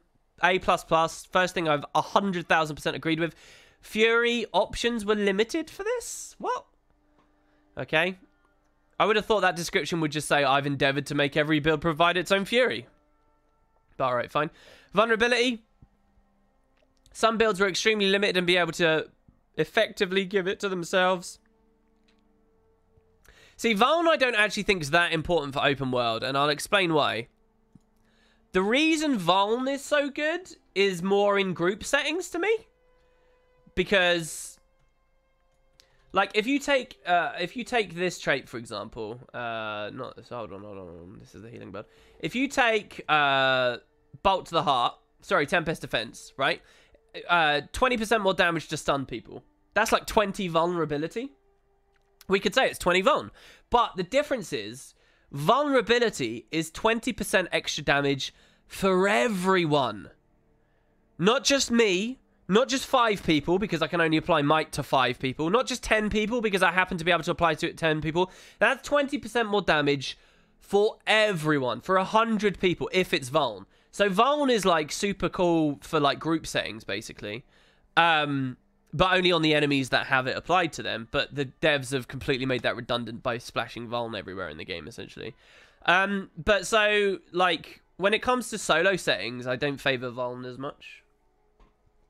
But, I mean, Guild Wars isn't a place where if there's a group, there's going to be 25 vuln on there anyway. Which is really regrettable, because I think that could be an interesting part of the game. Anyway, moving on. Swiftness / mobility for a smoother transition in and out of combat. Also to facilitate quicker disengages for then getting on a mount. I like that. I actually think that's more important now. I think that swiftness is extremely unimportant. Once upon a time, it would have all been about 25% movement speeds and stuff like that, and Guardians and Mesmers were crying that they didn't have one. Then it all became about swiftness. These days, I don't even think it's about swiftness. I literally just think it's like, as we saw on Merciless, if I go to... I don't know, I would do my Guardian, but I can't be bothered because it's set up in PvP and stuff. And I'm actively PvPing on a lot. So, like, I don't even think it's necessarily swiftness now. I just think it's that quick at disengage, and stuff like leaps works well. So on a Revenant here, I could run Malix. And, you know, you kill the thing, you're in combat, and you just quickly leap over. Or you don't slide against a wall, you actually leap over, right? And then when you get to about here, you're probably going to mount. Also, for what it's worth, there's that invocation trait that gives you swiftness after proccing that anyway. So, but yeah, like I think that's what's really important, because then you get on the mount and you're off, right? I never really realised how cool this place was now that we have a griffin. What if when you get a random boner, you're actually getting some action in a 4th dimensional being that we cannot see? Wow. I would be on board with that theory if, when I was at school learning sex ed, they didn't very meticulously explain why that happens biologically. Now, I've forgotten a lot of those details, and all you guys will remember now is the dog food story, which I'm sure some of you in chat remember. But yeah, I'm pretty sure there's some science between, you know, behind blood and hormones and blah, blah, blah. There's a hidden chest at the bottom. Yeah, right. That would have been cool if they did that. The Ruba says, gotta go drink some New Year beer. Happy New Year's, everyone. Happy New Year, man. Have a lovely time with your family, friends, whatever, whoever you're spending that with. No, the dog food story is too, you know, it's too PG-13. It's not late enough at night. We're not post-watershed just yet. So, I've got to keep it family friendly. How wonderful, the dog food story. I remember the story when you're... Yeah, there you go. Boom, Rugged Shell. High five, man. Happy New Year to Rugged Shell. Look at that. Top fan right there. Top fan. That's like 2 years ago I told that story. You finished your Mirage just in time for New Year? Speaking of mountain after combat, these builds seem lacking in cleanse to me. Yeah, that's something I'm really curious about, Tristia. All right, let's have a look. So keep going. Swiftness, Sigils of Bloodlust they're looking for. Good. I like that. Sigils of Corruption. Yes, good. I like that. Yeah, they don't have cleanse. Cleanse is absolutely on my list. I'll demonstrate it to you guys quite comfortably on my...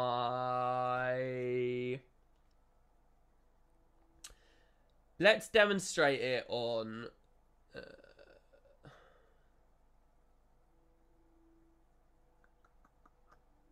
He's too low level.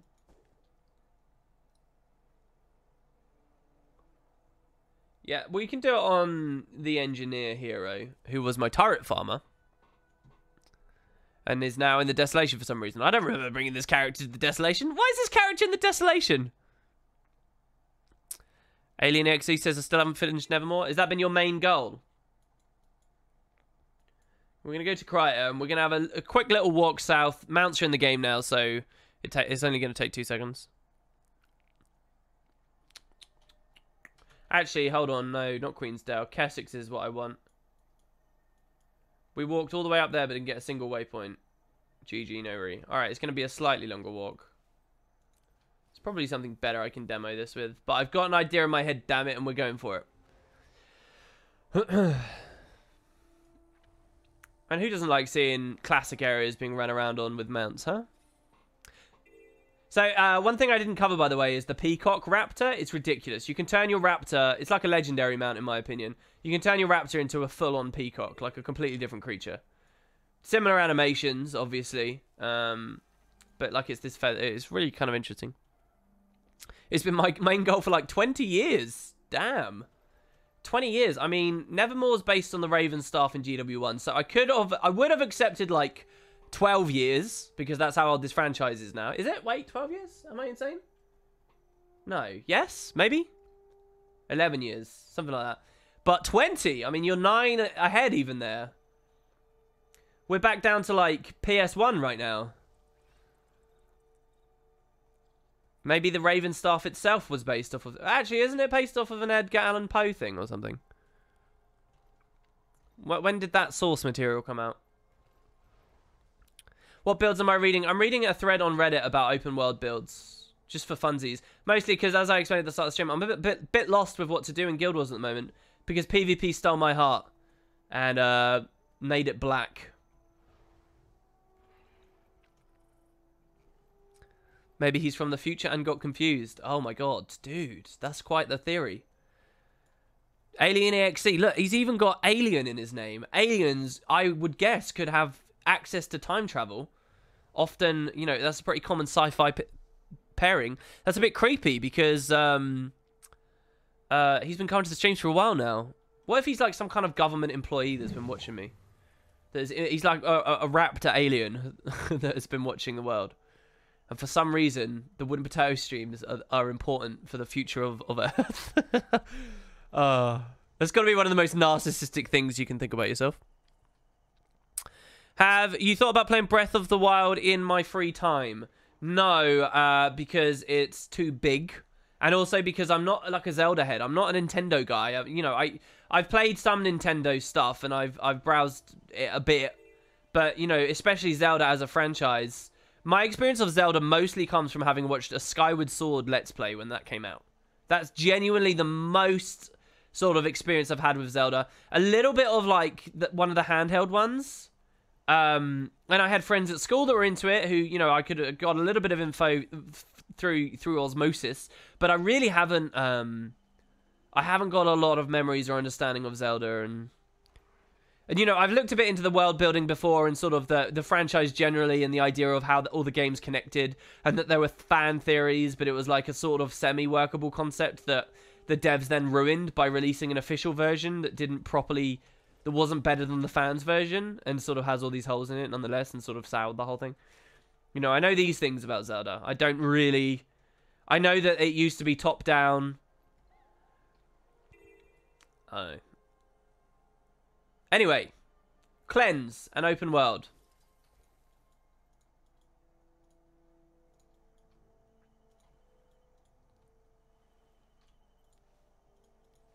Look, literally still have all the turrets equipped still from Lake Doric.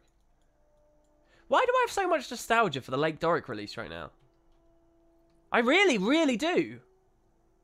Wow. Where's that coming from? I don't remember being particularly blown away by Lake Doric. Do you know what it makes me think of as well? It makes me think of watching Star Trek. Because I was watching a lot of Star Trek at that time. Wow, was that a year ago I was watching a lot of Star Trek? Here we go, there's a plague carrier.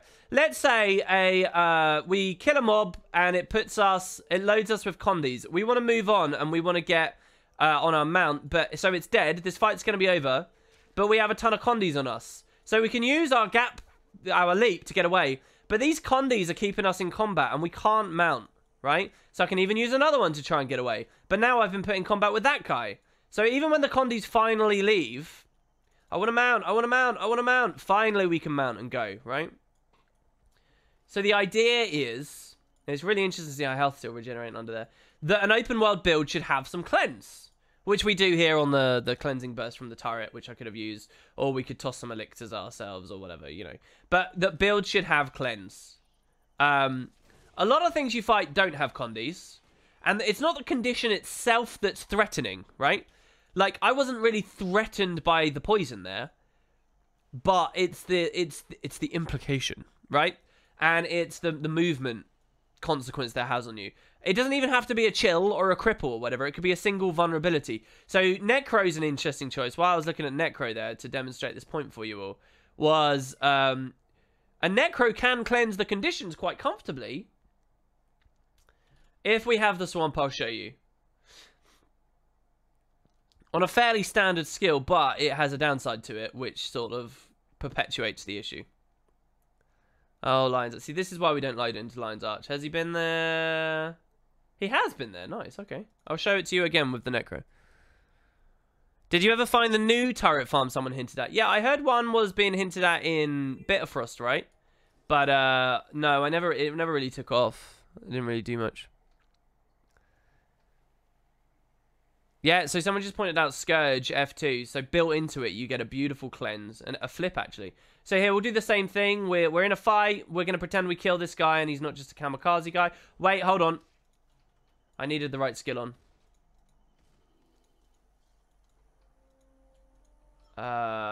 Well, I don't see any more of them. We'll just hope one of these condies us. Any of them? No? Hello? There we go. So we finished the fight. We're going to cleanse.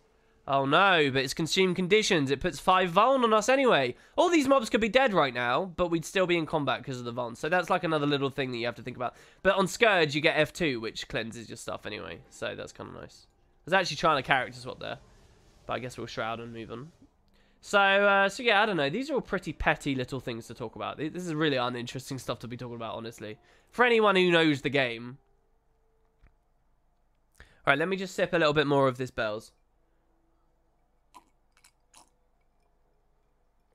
When I say sip, I mean slurp loudly into the microphone. Because who didn't enjoy hearing my snot a minute ago? So yeah, we'll go back onto this here. But yeah, I never did find that turret farm. I don't know, man. I never did find it. Yeah, was that ASMR? Do you get to hear the... Can you hear the glass? The ice clinking in the glass? Do you hear that? I don't know. What am I doing? What am I doing? Alright. It's a small glass of malt whiskey with some ice. That is what it is. Right. Back to the post, I guess. So no consideration for cleanse. What else have we got? For those who don't have access to Sinister, you can use Rabid. Viper can in most cases be replaced with a Trailblazer gear for a bit more survivability and a small DPS loss. Consumables. When it comes down to which consumables to use, there is no requirement at all, as all builds, work effectively without them.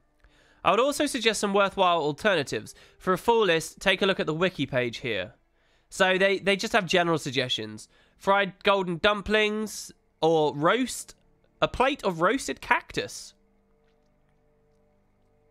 Really? Plate of roasted cactus? What is that? What does a plate of roasted cactus do?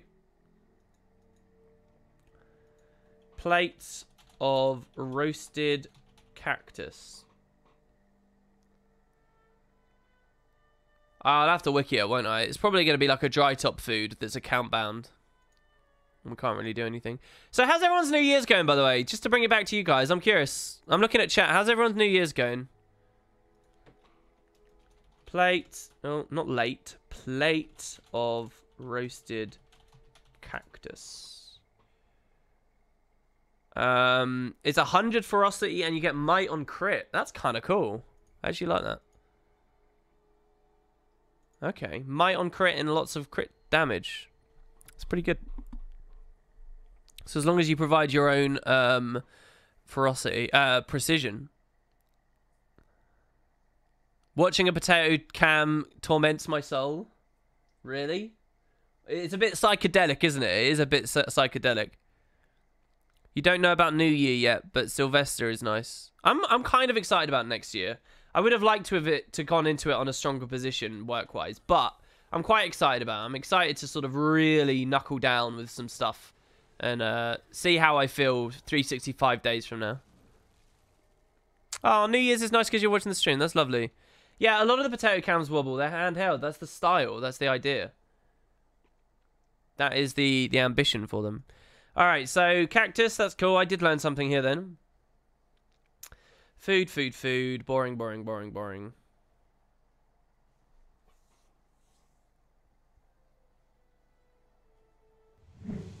So hold on, sorry. I guess this post isn't actually providing builds. It's providing rule sets and considerations for making your own build. Which is kind of what I was talking about earlier that people need to know. But, I mean, what use is this? Just listing stuff out? Like, people should know this stuff about their class by the time they hit level 80. Elementalist. There's a trait that gives you 25% move speed in air. Okay. There's a trait that gives you swiftness.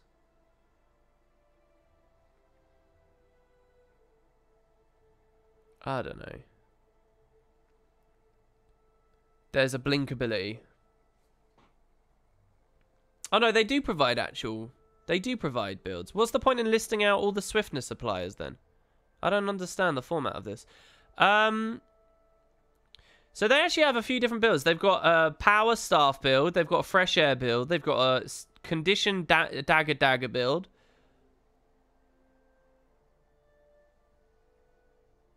Vipers, fresh air, open world Vipers builds? I don't know, man.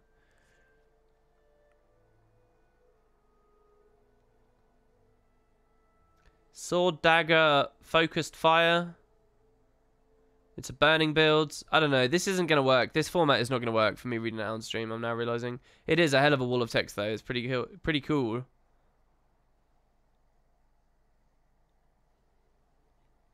Good comments as well. It really does seem to have galvanized some people. I like that a lot.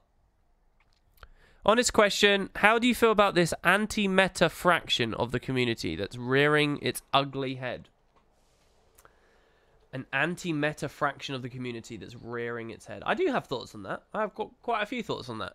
First, I would say it's not rearing its head. And I do apologize. Nobody likes to hear that. Nobody likes to hear that what they've got on their mind is not new. But it's not new, man. It's always been there.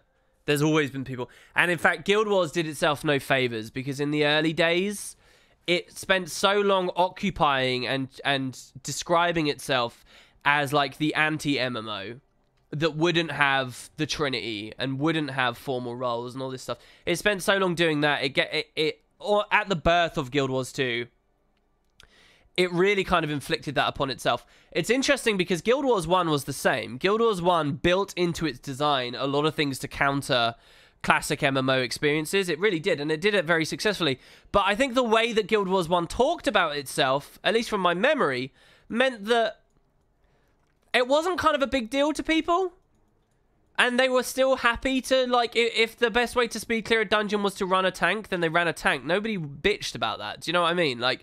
Or they supplemented their comps with minion monsters that essentially created fleshy meat shield tanks anyway, and, you know, people weren't concerned about... So I think that Guild Wars 2 has always struggled with that. This is a platinum PvP, just randomly playing Keg Brawl here. What team am I on? Red, so I want to shoot. I haven't done this for ages. Do you remember the Keg Brawl stream we did ages ago? Here we go. We're going to one-shot this. I haven't done this in years. But that is going straight in. Just FYI, because I'm really good at this game. Oh, it missed by a tiny bit. Oh. Let's go again. It landed right at his feet. Look at that. Oh, and I missed that one there as well. My attempt to be a big man there totally failed. I just bit my lip again. But,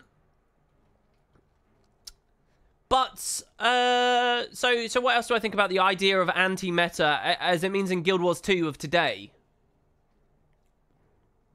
So what, I don't know, it depends what you interpret that to be. Do you interpret that to be people saying, I don't know what that means to you. Is this when it comes to balance discussions and people are in the pursuit of breaking the mirror comp? That's anti-meta. But that's something people kind of want. You know, in a lot of ways, when people look... There you go, we scored one. In a lot of ways, that's what people sort of looking for, right? Really? They want the meta to change because it means that the game's a bit more interesting for a little while because you're running different stuff. Hopefully in a more fun way as well. Not just fun because it's changed for change's sake, but it's genuinely fun. As much as you like Guild Wars 2, it has the same problems most MMOs has. Player base all just complain and talk about what they hate about the game. Never understood that. I do think that all comes from a place of love. I think it's people who want improvements, and I don't know. I just think the longer you spend with a product, the more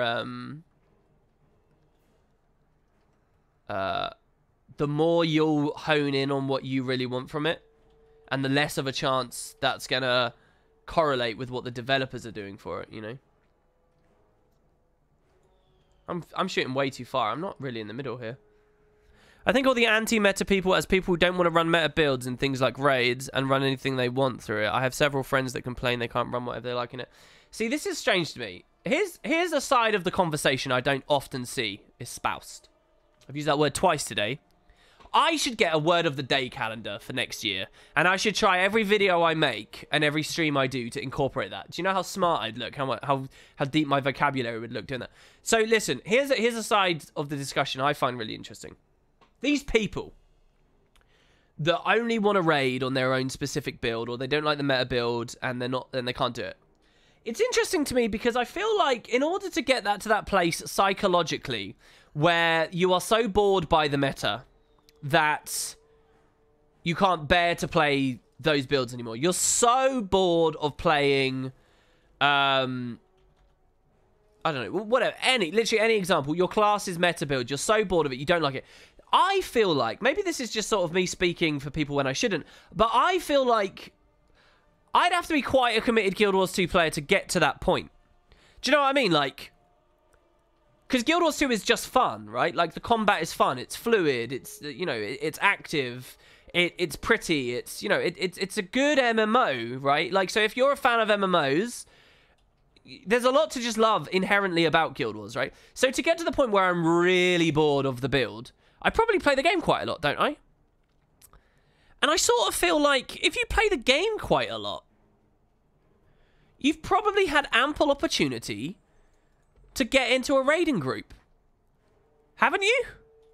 And it's sort of strange because if you're in an actual group, if you're not playing LFG anymore, if you have a group, I sort of feel like, why is this a problem for you? Because raiding teams, I don't know about you guys, I've never been in a raiding team, ever, that, for regular normal clears, this is, that gave a massive crap if you ran something slightly offbeat. The truth is, and this is what I think people really struggle with raids in Guild Wars 2, is all this discussion goes into the meta, and all this discussion goes into build discrimination and stuff.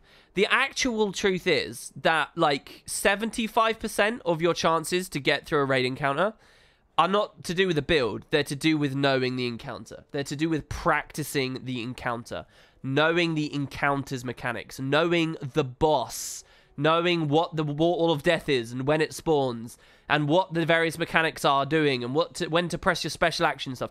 Like 75% of it is that. So the truth is that if you play a lot and you're in a raid group, most competent players at the game don't care if you run something slightly different. If you want to run Power Mesmer instead of the currently meta Mirage Condi variant that's running around, if you're in an actual group, no one will care. It won't actually affect your chances to beat the group.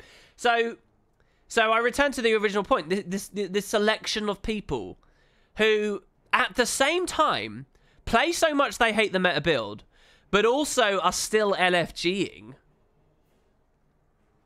I don't know whether I take that group very seriously. Maybe that's wrong of me. But I can't imagine it's actually that many people. It just sort of reeks of a sort of a weird notion that maybe they don't really put that many hours into the game anyway. They're probably wiping because they don't know the fights. It's not got anything to do with the builds.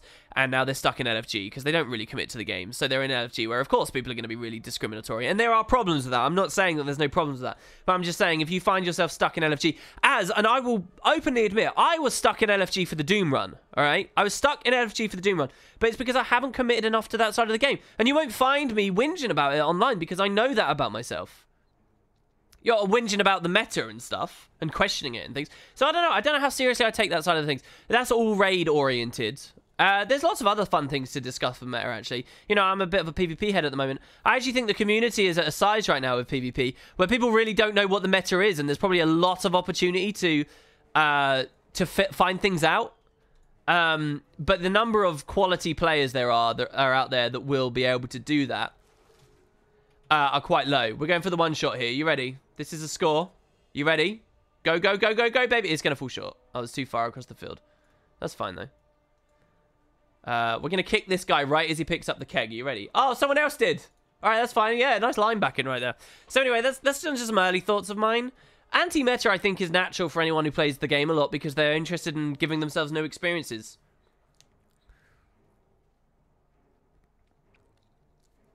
On the first day of the new forums, we had multiple threads decrying that raids are too hard and ArenaNet needs to ban elitism.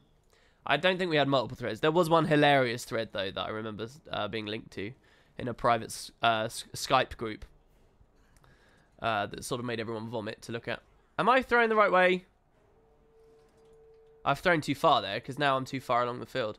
It's amazing how much this one glass of drink's gone to my head. It's probably because I've not eaten yet today. But no, I really do think it's very, very important. And so there's another side of it as well. It's like, why does everyone talk about the meta so much when it's much more about how you know the fights? Wow, he got away from that? I didn't realize that was a thing. WP, love your videos. Quick question. The Twilight Oasis fractal, High Priestess turns into what looks like a Sylvari during the Melandri phase. Is this intentional? Or were they just lazy and chose a Sylvari face because they're plant people? Little bit of grammar Nazi in there, by the way. The word you're looking for is THEY''RE. There, they are, yeah? The there you used is referring to location. Well, actually, not just location. How do we describe that? Oh, the intercept! Here we go. Pick it back up. Here we go, here we go. Kiting back towards... Oh, I was trying to sort of...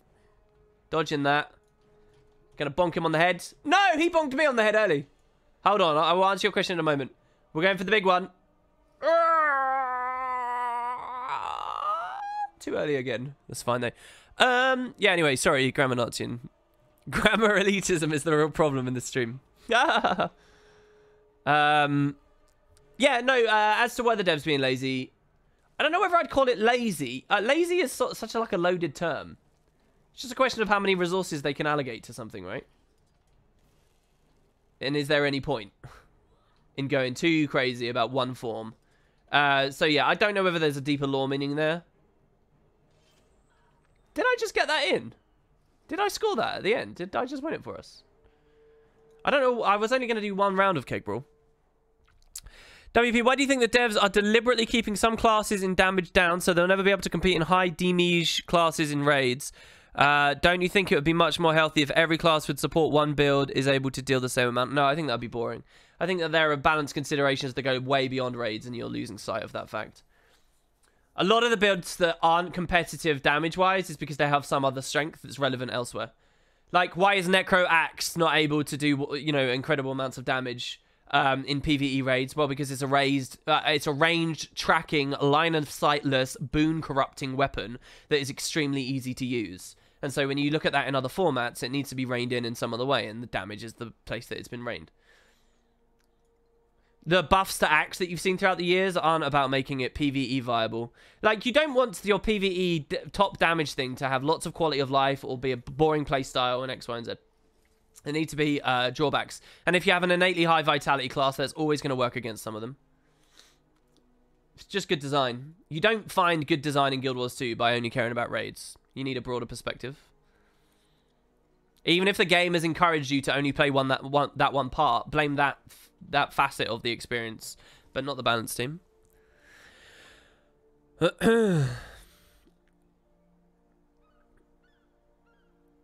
Here's a lore question. Your grammar is slightly wrong. Also, squirrel. That basically was the response. I did answer it in the end. So, discussion for Twitch chat here, guys. How do we ban elitism? I think this is really important. How do we ban elitism? What do you guys think? I've still got to get those at the bottom of the thing. So will this never fill in because it's infinitely repeatable? It's kind of frustrating, actually. Hidden carrot hunt. Use your springer to find and collect carrots. I've got to finish carrot collector first, though. Should we do carrot collector? Let's do carrot collector.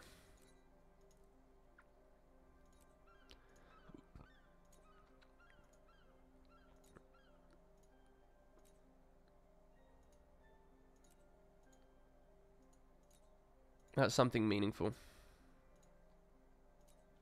Alright, carrot collector. We need to go to the river rapids in the highlands. Well, this is a river with rapids. This is a river with rapids. This is a bay, really. It's not quite a river. It doesn't look like there's any rivers up in the icy area. So I guess I'll start here and go up the river. Let's do it that way and look for carrots as we go. What do you do to not get burned out after 9k hours? Usually I swap formats, which is what I've done this time. I'm not too into PvE at the moment, honestly, but I've been playing a lot of PvP. I never make a conscious decision, though, to swap one from another. I'll just find, like, I'm not very enthusiastic about certain things, and I'll just sort of find myself, you know, perusing a different place, and then boom, all of a sudden I'm really into it. I'm addicted to it. Oh, here you go, tasty carrot. Is that it? Literally, did we get it straight away? This is weird because from the mini-map, it looks like this river flows this way. Oh, I guess that's a different one.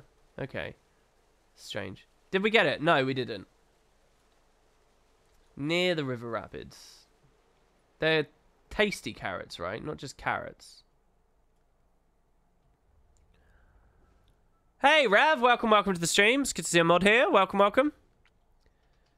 WP, they're all near the rapids, are they? So is it this one here, this tasty golden one up here? I haven't seen any great advice on how to ban elitism, guys. What I think we should have, okay, is a situation where you can right-click someone's name and select report, which you can already do, right? So I'll report this guy. I just want to be clear, this is a random guy in map chat, and there's nothing bad to shade 1625 here. But I think that they should add an elitism thing in this drop-down box. And I think that, unlike with these other ones, which could just be placebos at best, I'm not entirely sure really who looks through them. I think that the elitism one, when you click it, it should, like, insta-ban them for, like, I don't know, what do we think? 24 hours? And after 24 hours, they can come back in. And if I do it to you again after that, if I see you being an elitist again, like, I don't know, if you're standing in the aerodrome and you put an LFG up asking for a specific class. Like, if you're asking for a druid, and I'm only playing an engineer, well, that's elitism. And so I would report you for that. And you'd be banned for 24 hours. And then if you come back and you ask for, like, I don't know, a Mirage, even though I'm still only playing engineer, I'm geared on an engineer, and you're saying LFG, you know, Doom, last 10%, need a Mirage, high damage, please, because we failed the Enrage. If you're saying, well, that's elitism, so I would report you for that. And because that's your second in a row, I think you should go up to like a week or something. Because I don't think reporting's worth anything if it doesn't have an immediate effect, you know. Tasty carrot? Is that the wrong one? So that's my idea for banning elitism. And you'll notice I've been quite nice about that. I haven't fully banned elitism. I've not like... These are just timeouts, right? It's like a day and then it's a week and then, I don't know, maybe it would go up to a month and it would say, you're not actually banned. You can always come back, but just don't be an elitist, right? And I think people would learn really quickly to not discriminate in LFG.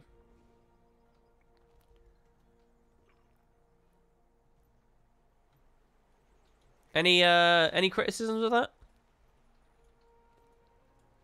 I can see that going out of hand and abused, says Ithamora. What are you talking about? Getting out of hand and getting abused? It's foolproof. I actually think, what, are you an elitist? I think we have an elitist in chat, guys, who's acting like this would be bad. I think the only reason the devs haven't done it so far as well is probably because they're lazy and they don't care about the community. It's laziness. That's why they haven't done it. Laziness. L-A-Z-I-N-S-S, baby. They just don't have these incredible ideas that I have, and they're lazy. Is it actually these carrots, by the way? It is these carrots. Cool. So, in a grove in the eastern uplands.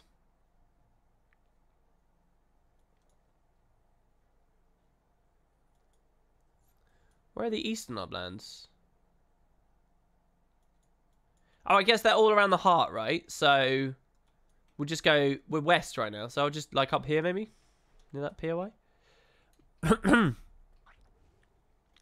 I'm being elitist towards the devs now. Yeah, but the difference is I'm not doing it in-game. I'm doing it out of game. Cool, that's another thing. Obviously, this is ridiculous, right? But, you know, because it would just be a bloodbath. It would be so abused and terrible. But there's another side of it as well that I hadn't thought of. Another, like, terrible downside to such an idiotic system. It would actually push a lot of, for whatever would meaningfully be left in the game, it would push a lot of, like, that toxicity and grossness just outside the game. People would just go to third-party websites to do it. That's all that they would do. It'd be like PoE not having an auction house and then people just setting up websites to do it. Anyone with opinions should be banned. It's not even an opinion. Asking for a druid. It's not even an opinion. That's just like... But anyway, what I'm trying to get at there is like... Enforcing these things is difficult on its own level, but you've got an extra problem with that in that elitism is this intangible, subjective thing that you could push to any kind of extreme you like. And at the end of the day, if you tried to have ArenaNet officially sanction something like that, all you're doing is putting their definition of putting it into their hands, their definition of elitism, which is not going to work out for everyone, you know. And the truth is, the game right now, a lot of people would consider has low levels of elitism. It's just a matter of whoever's perspective it is. So I don't know. It's just a messy, dumb thing. Hopefully, you guys understand why like it's such a laughable forum post to put online. And to be fair, I think essentially it didn't go that, you know, preschool mode with things. But, yeah. Alright, got a couple more carrots here. In a grove in the eastern uplands. A grove.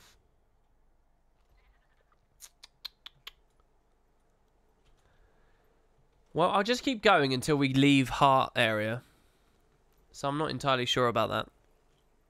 What about troll reports? Well, that happens anyway. But, you know, they haven't encouraged a culture of it, you know.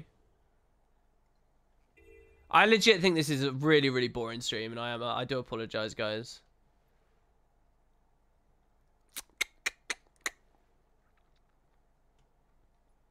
Dude, I don't know. We're not even in the heart range anymore.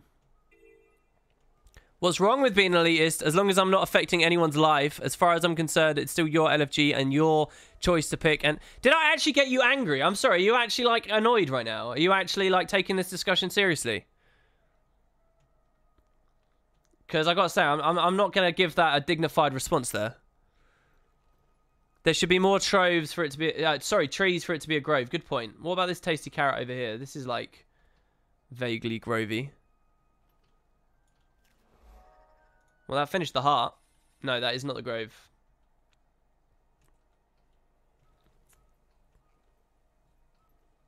How close am I to finishing all the entries? Progress has been very slow on the ground over the past week. You need golden ones. Bugs Bunny Lost in Time style?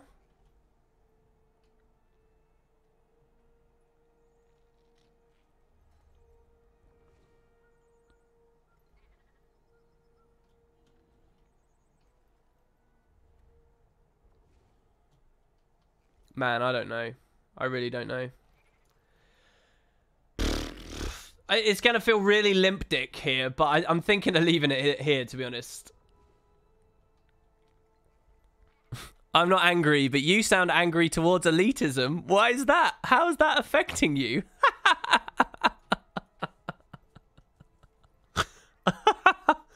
Oh my god. I don't know, man. It's what's the law of the internet? People sort of, if you say something, someone's going to take something seriously. I can't remember. No, I'm not going to be mean to anyone in chat. I'm not going to be mean. You wish that they did a 2018 roadmap? Yeah, but their last roadmap was the one that said that we were getting new legendaries and stuff in 2K13, and then it didn't happen till Heart of Thorns or whatever, so... Or even earlier than that, wasn't it? I think. Is it Poe's Law? Yeah, that's the one. Tasty carrot, tasty golden carrot. I'm pretty sure I've got all the ones on these.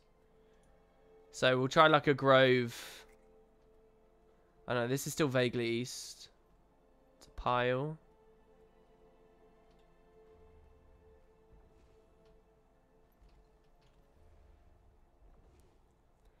Gordon's Law, that involves Hitler. Yeah, Gordon's Law is no matter what discussion you have on the internet, if it goes on long enough, eventually someone will say, that's what Hitler did. Wow, you're a Nazi. Wow, it will lead to, you know, blah, blah, blah. Like, that it inevitably will happen. There's another version of it as well that is that America will be brought up in some way. No matter what discussion you have on sort of Western websites, Americans will find some way to make it about them or bring up their country and their situation. Like, that's another law. That happens a lot on Reddit. And I mean, it's to be understood, really, because the vast majority of users over there are Reddit. It always catches me off guard when people are just talking about some, like, I don't know, some concept, some conversation that's not related to a specific country or anything, and then they'll start saying we this, we that, and I'm like, wait, what do you mean we? And then you realize, oh, they're talking about the United States. They think everyone's American, right? It's just sort of this sort of, and it's not a mean thing, but it's just like sort of an absent-minded arrogance, right? That, oh yeah, everyone must be from the States. That happens all the time. And sometimes you'll notice like some salty European gets really angry with it. Hello from 2K18. It's 2018 there already, is it? The majority of Reddit users are Reddit. Did I really just say that? Well, there we go. Look, guys, I'm not going to lie. I'm afraid I'm boring the hell out of you. I think I'm boring myself a little bit. We've had some good chat. We've had some good stuff. I think I'll leave it there. We have been streaming for the regular length of time here today. So, bit lame. I will be back in 2018, a whole year from now. Also known as 22 hours time. And we'll have some chat, and we'll hopefully have something more tangible to do. I'll have a real think about it. But yeah, so thanks, guys. I hope you enjoyed. Wait, did we just start a giveaway? Did we just start a giveaway? Did Rav just start a giveaway? Let me just check. There's not one there, is there? No? What were people laughing at? I'm concerned now that I've just done something. Oh, it's not Gordon. Godwin. Yeah, didn't I say Godwin? Or did someone type Gordon? Goodwin's Law. Stop oppressing me with your snowflakeness, you filthy casual. Yeah, we'll have, like, fashion contests and stuff. All right, no, nobody did. What was that about the giveaway? All right, well, there you go. Cheers, guys. What a sloppy end. I will see you all when I see you. Happy New Year, guys. I'm going to go enjoy myself, and I hope you do too.